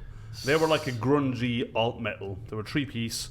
Yeah. The bassist could do the grungy stuff. The guitar player could do the grungy stuff. The bass player could do the more guttural kind of gutturals. And they were just piss taking, having real good fun, dressed in bright pink. Sound was immense. Really awesome. a lot of fun on stage, like really good guys. And then Frog Lord were the headliners. Oh, Froglord. Froglord. Yeah, Those guys yeah, are They won Metal to the excellent. Masses. Yeah. A few years ago, yeah. Yeah. I haven't seen them, but You absolutely need to. They're absolutely insane. They have such a good sound. Like all four walls are rumbling. Really? And they've just got a really cool vibe. You kind of get sucked into the whole toad ritual, coming from the swamps. I kind am of a thing. toad. It's they have a really unique thing. It's really quite cool. Okay. cool. So I have to when they're next playing Bristol, because they're a Bristol band. There, Yeah. They're playing in who they're supporting? Bat Sabbath. They're supporting Bat Sabbath in a few weeks' time.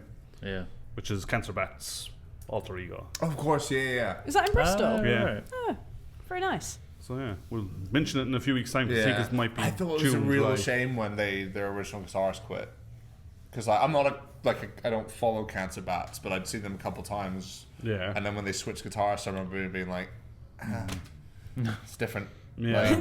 Like, there's a vibe. You don't there, like change. and it's not Yeah, there I now. don't like change. Maybe because I'm a guitarist, but I don't know. I know what you mean. They're fun live though. When I Oh, show. Such a good. Again, I've only experienced them live, and Yeah. I think I've seen them 4 times. The first 3 was that OG lineup, and it was one was at Bloodstock, one was at the Fleece, and it was all I was like, these guys are awesome, even if I don't know the songs. Yeah. And I think the last time was at Download, and it was since the guitarist had left, and I was just like, it's not the same. Also could have been Download. I don't hate Download now as much as some people do, because I finally did a whole weekend of it last summer. Admittedly, it's hard work. It is. Fucking It is Yeah, it fucking is. hard work. so hard. And actually, now that I think about it, I did Wednesday to Monday a couple of years ago, and it killed me, man. Yeah, because you get fucking wrecked on the Wednesday and then they're still not happening Thursday. yeah, It's just my so back, long. man, it was gone. it's My long. back was It's gone. the hills. Yeah. There's the rocks. It's fucking hot. You know When that- I think about it, Download could be so much better if they just invested. You know, money in the right places. arena where you got main But if we stage want to down headline, please there, let us know. and the wall comes up and around, and then to second stage, Yeah. and that's where all the guys piss on the wall. Obviously. Obviously, I was there 2 years ago, and they had to stop people pissing because the shops that were down that way were getting flooded with muddy piss. Oh. They There were was getting death metal bands flooded taking out. notes. Yeah, muddy piss. I've never thought of that. Fucking- Taking photos for great their lyric. album cover. Yeah. Right? That was it 2 years ago when Parkway Drive did their surprise set. It was that one. Yeah. But I did Wednesday we left on Monday. It was for my mate's stag do, and just I was Stag do at a festival. destroyed. cool. Which is idea. kind of a great idea, Yeah. isn't it? It was really cool, but also we camped right next to the tent that does the DJ night. silent disco until like 4 a.m. I remember falling asleep to what was obviously Psychosocial by Slipknot and S Club 7. Because you can choose between two songs, can't you? Yeah. So, Yeah. you get half and half. So you hear them screaming Coke both and Fanta. songs at each other, and then like S Club 7 just go.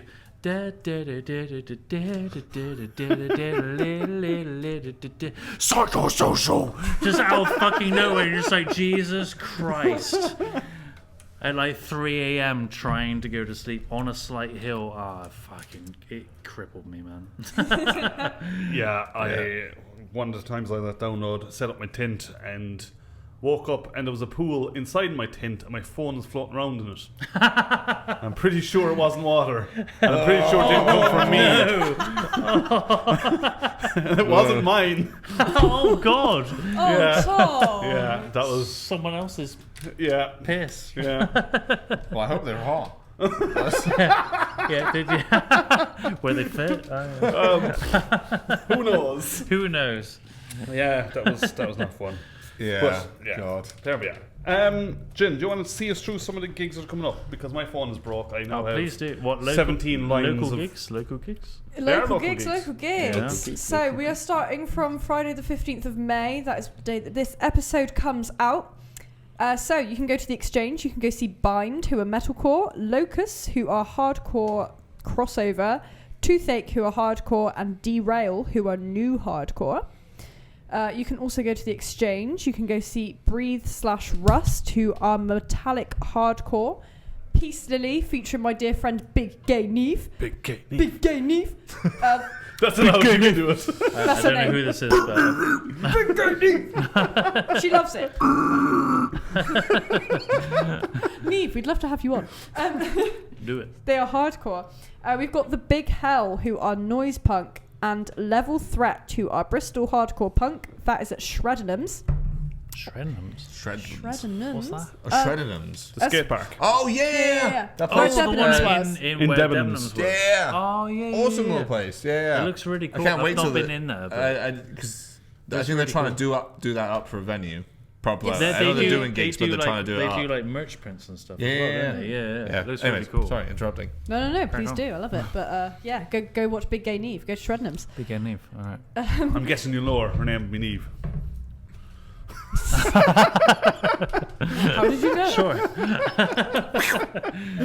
Also at the Exchange that night, you can go see Psychonaut, who are psychedelic post-metal, Cobra the Impaler, who are prog/new wave of American metal.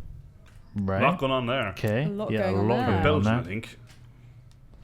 I don't know. You make the calendar, not me. I just read do. them out. I'll keep going, seeing as Tom's phone isn't working. So I mean, it works, but look at this. How am I supposed to fucking read that? Right? it is shocking. That's. What the fuck is that? Yeah, that's that's a pretty lightsaber through your phone. I can make it disappear. Oh, that makes it okay. Yeah, That's fucked. I see you have built your own lightsaber. That explains why it's so fucking hot in my pocket. To be fair, we are recording this on Revenge of the 5th. Yeah. I didn't know that was a thing because obviously I know about May the 4th, but I didn't know Revenge. Revenge of of the the Fifth. Fifth. Yeah, fair. I wish it didn't break my phone, but On Saturday, the 16th, you can go to Cafe Kino and see Apathy UK, who are psychedelic modern metal, So Far So Good, who are hardcore, Rosemary, spelled with a Z, they are tech metalcore/hardcore. Or you can come to the best pub in Bristol, aka the Griffin. You can see Temptress, who are heavy metal. Just heavy metal. Just heavy metal. Just heavy It's metal. funny when you Classic actually heavy say that, metal. when you're like, they're Heavy metal. they're just a heavy metal. Heavy then. You're just like, me- whoa, Oh, what heavy is metal. that, man? What the fuck? The lost ancient genre Yeah. of heavy The metal. myth. the catacombs. The myth that is heavy metal. You can see Emberwind, I think, yeah, who are folk power metal, and Heroes of the Gauntlet, who are symphonic power metal. Interesting night. Sounds Cool. fun. Huh? I'm down for that. And you're down for it. I'm down for that. You Yeah, heard it here yeah. first. See this guy. He'll be Heavy there. metal. I'm there for it. Yeah. It's been a long time since I've heard just heavy metal. I'm down for it. Yeah. And on Sunday the 17th, again at the Griffin, you can see Solace, who are Stoner Doom, and Super Naughty, who are Stoner Metal. And also probably a little bit of... Oh, is it? Go on, Tom, have a couple. There's my phone. Oh. Hand it over. Oh, Jesus. Are you Pass just the sick of parcel. talking? What date are we on? 18th of May, which is Monday. Again, Griffin. You can see Cult of Occult, which is Occult Doom. Blackened Sludge. It's a good combo. Sludge. And Poseidon, which is Doom. Poseidon. Can I just do that? I can just Not do that. Good. Poseidon's kiss. What was that? It's when you Oh, yeah. It's when you poop and the water comes up and hits you in the bum.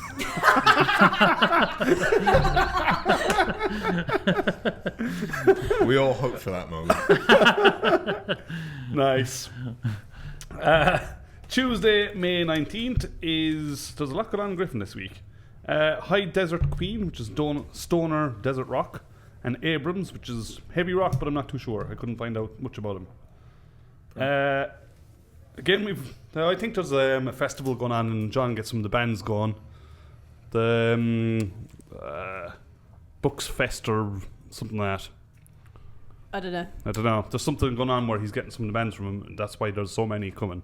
Anyway, Wednesday, 20th of May, you got Howling Giant, which is Stoner Doom. Okay, You Win, which is Desert Psych Rock, again at the Griffin. You can have the next one, Jen. Why not? Or Les, you want some? Sure, I can read some. Wait, I'm just reading these. Yep. So, on the 22nd of May, we have Gorgon Vomit, which is death metal. We have Bloid? Bestial Black / death metal, and Arbiter Deathcore. That's a heavy ass night. Yeah, it sounds heavy, especially with that bestial metal. Thracian sludgy post metal. Vathos atmospheric post black metal. Wow. Fireland. Jesus Christ. Sorry. He's done it again. It's because he can't pronounce it that he passes the. Yeah, You bastard! I do that. You've You been fucked. motherfucker! It's almost like this next one's like, "Aye, Fairline black metal shoegaze at the Golden Lion." Yeah, I'm going to pass the phone. Well, actually, you Don't might do want to find that. the next date. Right, I don't know what that is. Red. That's just a red square / rectangle. What does the red square? What date was that? Was it the 23rd? That would have been the 20. The 23rd of May. Oh, right. Temple of Doom. Temple of Doom Fest with Dead Witches, Occult Stoner Doom, Sergeant Thunder Hoof, Psychedelic Prog Doom, Old Horntooth, just Doom, Tusk You sound Doom. so disappointed. Just do it. I'm pretty sure I've heard of Tusk. It's because this guy likes to play 20 BPM faster, so he looks at Doom and is like, It's just physically play that slow. If it's slow, it sucks. Empire of Dust, Sludgy Doom, Who are excellent. Urza, Progressive Sludge, Really good. Horror, Heavy Metal Infused Doom, and Falcon Stoop, Grunge Doom. It's going to be a good festival. I'm looking forward to it. Fair enough. That's a lot of Doom in one day. we'll be there and we're going to have a great time. You're going to absolutely love it. And he won't be. And I will not be there. That's okay, you don't have to like it. I mean, I would be down if I was really drunk. Doom has the riffs. They do. Like I say, They do. does. Because I love fast metal, but sometimes riffs get lost in the fast stuff. Yeah. They do. Whereas That's the slow very stuff true. is- It's very true. Bit of crowbar. It's all about it, yeah.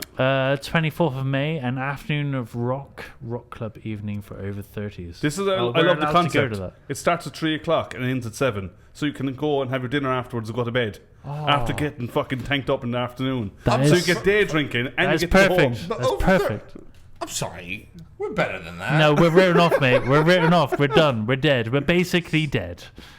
You literally said that your back gets sore if you stood for 20 minutes. So Yeah, 20 minutes, And that my may be lower true, back is but I fucking done. refuse to accept it. Oh, John 5 at Thekla, May Actually, 26th. I really do want to see that that. would be That would be fucking up your sick. alley. Yeah. Yeah. Actually, I'm I down have for said that. that. I John 5 is a guitar legend. hero from Absolutely. teens gone by. May 27th, Last Days of Sanity, Bristol Dark New Metal, plus Royal Blood Tribute, ? You're not I'm not sure. Not sure. Not sure. Yeah, Well, it's a you fair thought guess. it was a tribute, but Like, you're not yeah. sure. Yeah, is that the Yeah. exchange? I don't know how to say that, so on to you.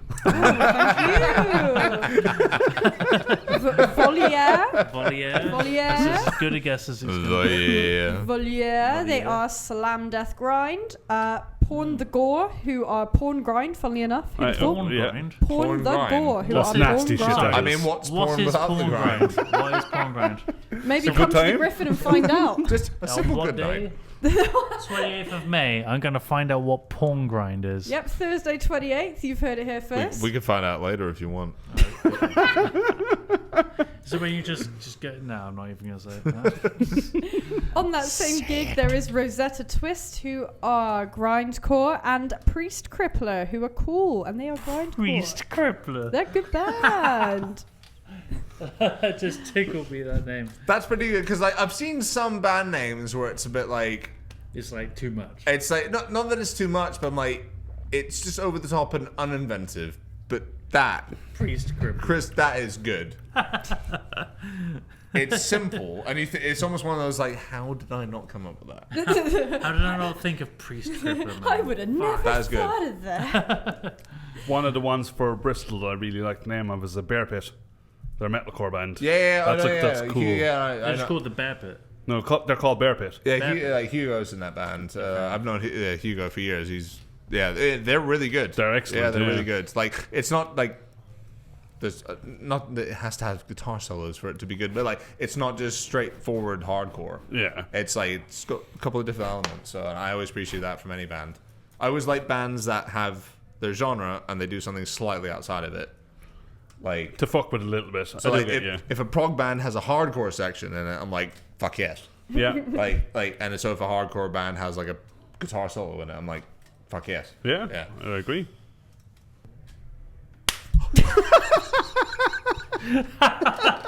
That's a glorious sound. You told me to do it, so it could have been Regret that harder. now, right? Wow.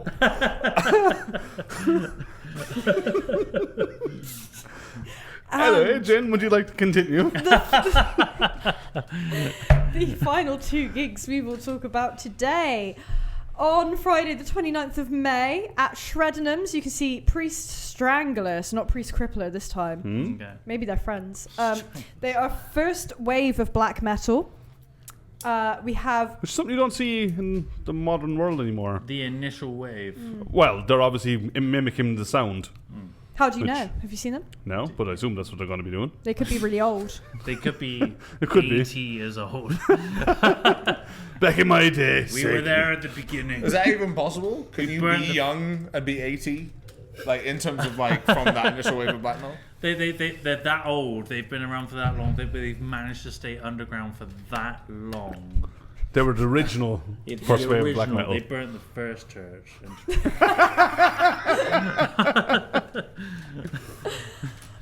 On that same gig, I don't know how to pronounce these guys' band's name. Nzenz.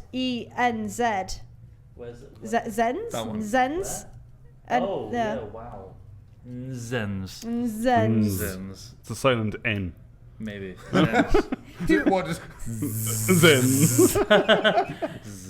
They are the bees. Bristol blackened punk. We have got Anxiety Chord, which here you have put blackened sludgy hardcore, question mark.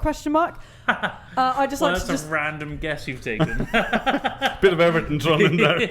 I just describe them as Russ's band. Russ's band? Russ's band. That's what we need. We all know Russ. That's it. I know Russ anyway, so it makes Yeah. sense No, to me. I know Russ. Yeah. Hey.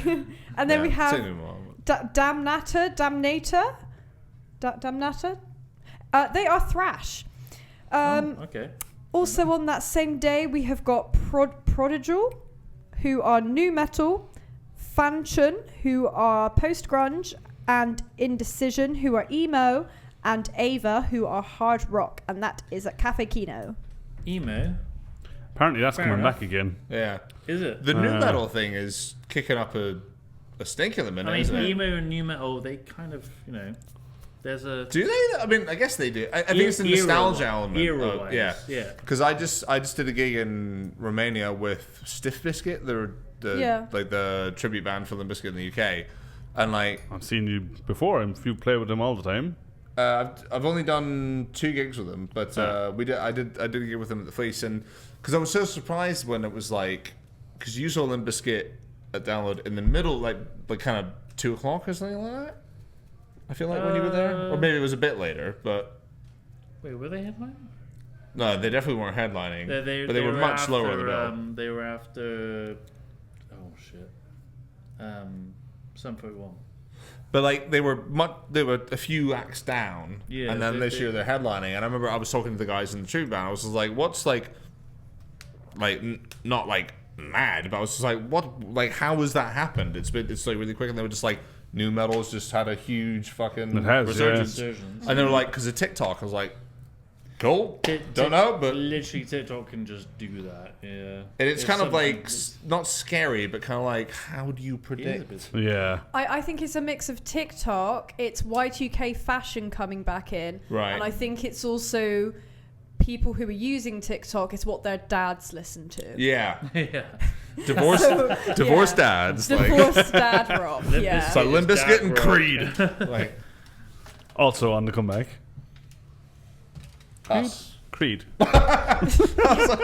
Yeah, Creed have had a huge comeback. A part of me was hoping you were going to say Chimera just then, but Well, that hasn't fully dropped yet, though. oh please, They are like they are. It's like they are fucking inching. if they come back like to UK instantly, I have to be there. Yeah, that'd be Absolutely. pretty sick. because like they've started new music, but they do a gig here. They are just edging Teasing people to they the are max. edging me to the max. Because I saw Chimera when they opened for Trivium on the last time like the classic lineup was a thing on the not Resurrection when they were touring the Infection.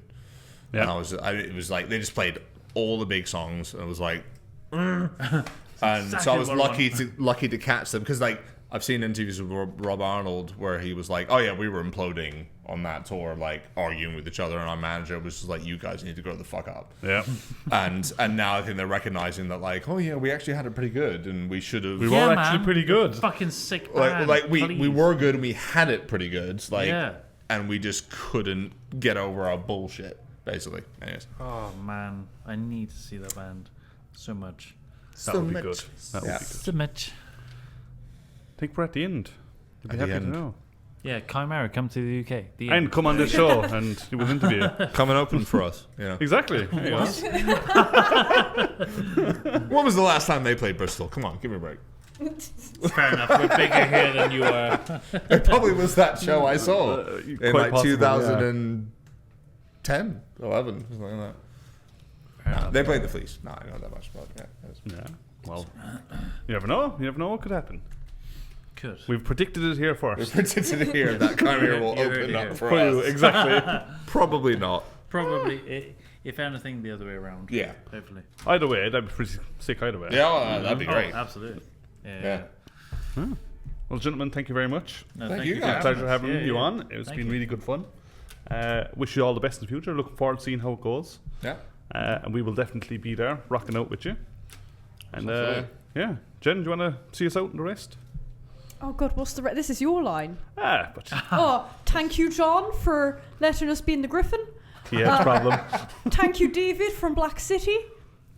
Cruelty Circuit. Oh, thank you, Billy from Cruelty Circuit for making us a little intro. And we'll see you in the pits. Hey. Hey.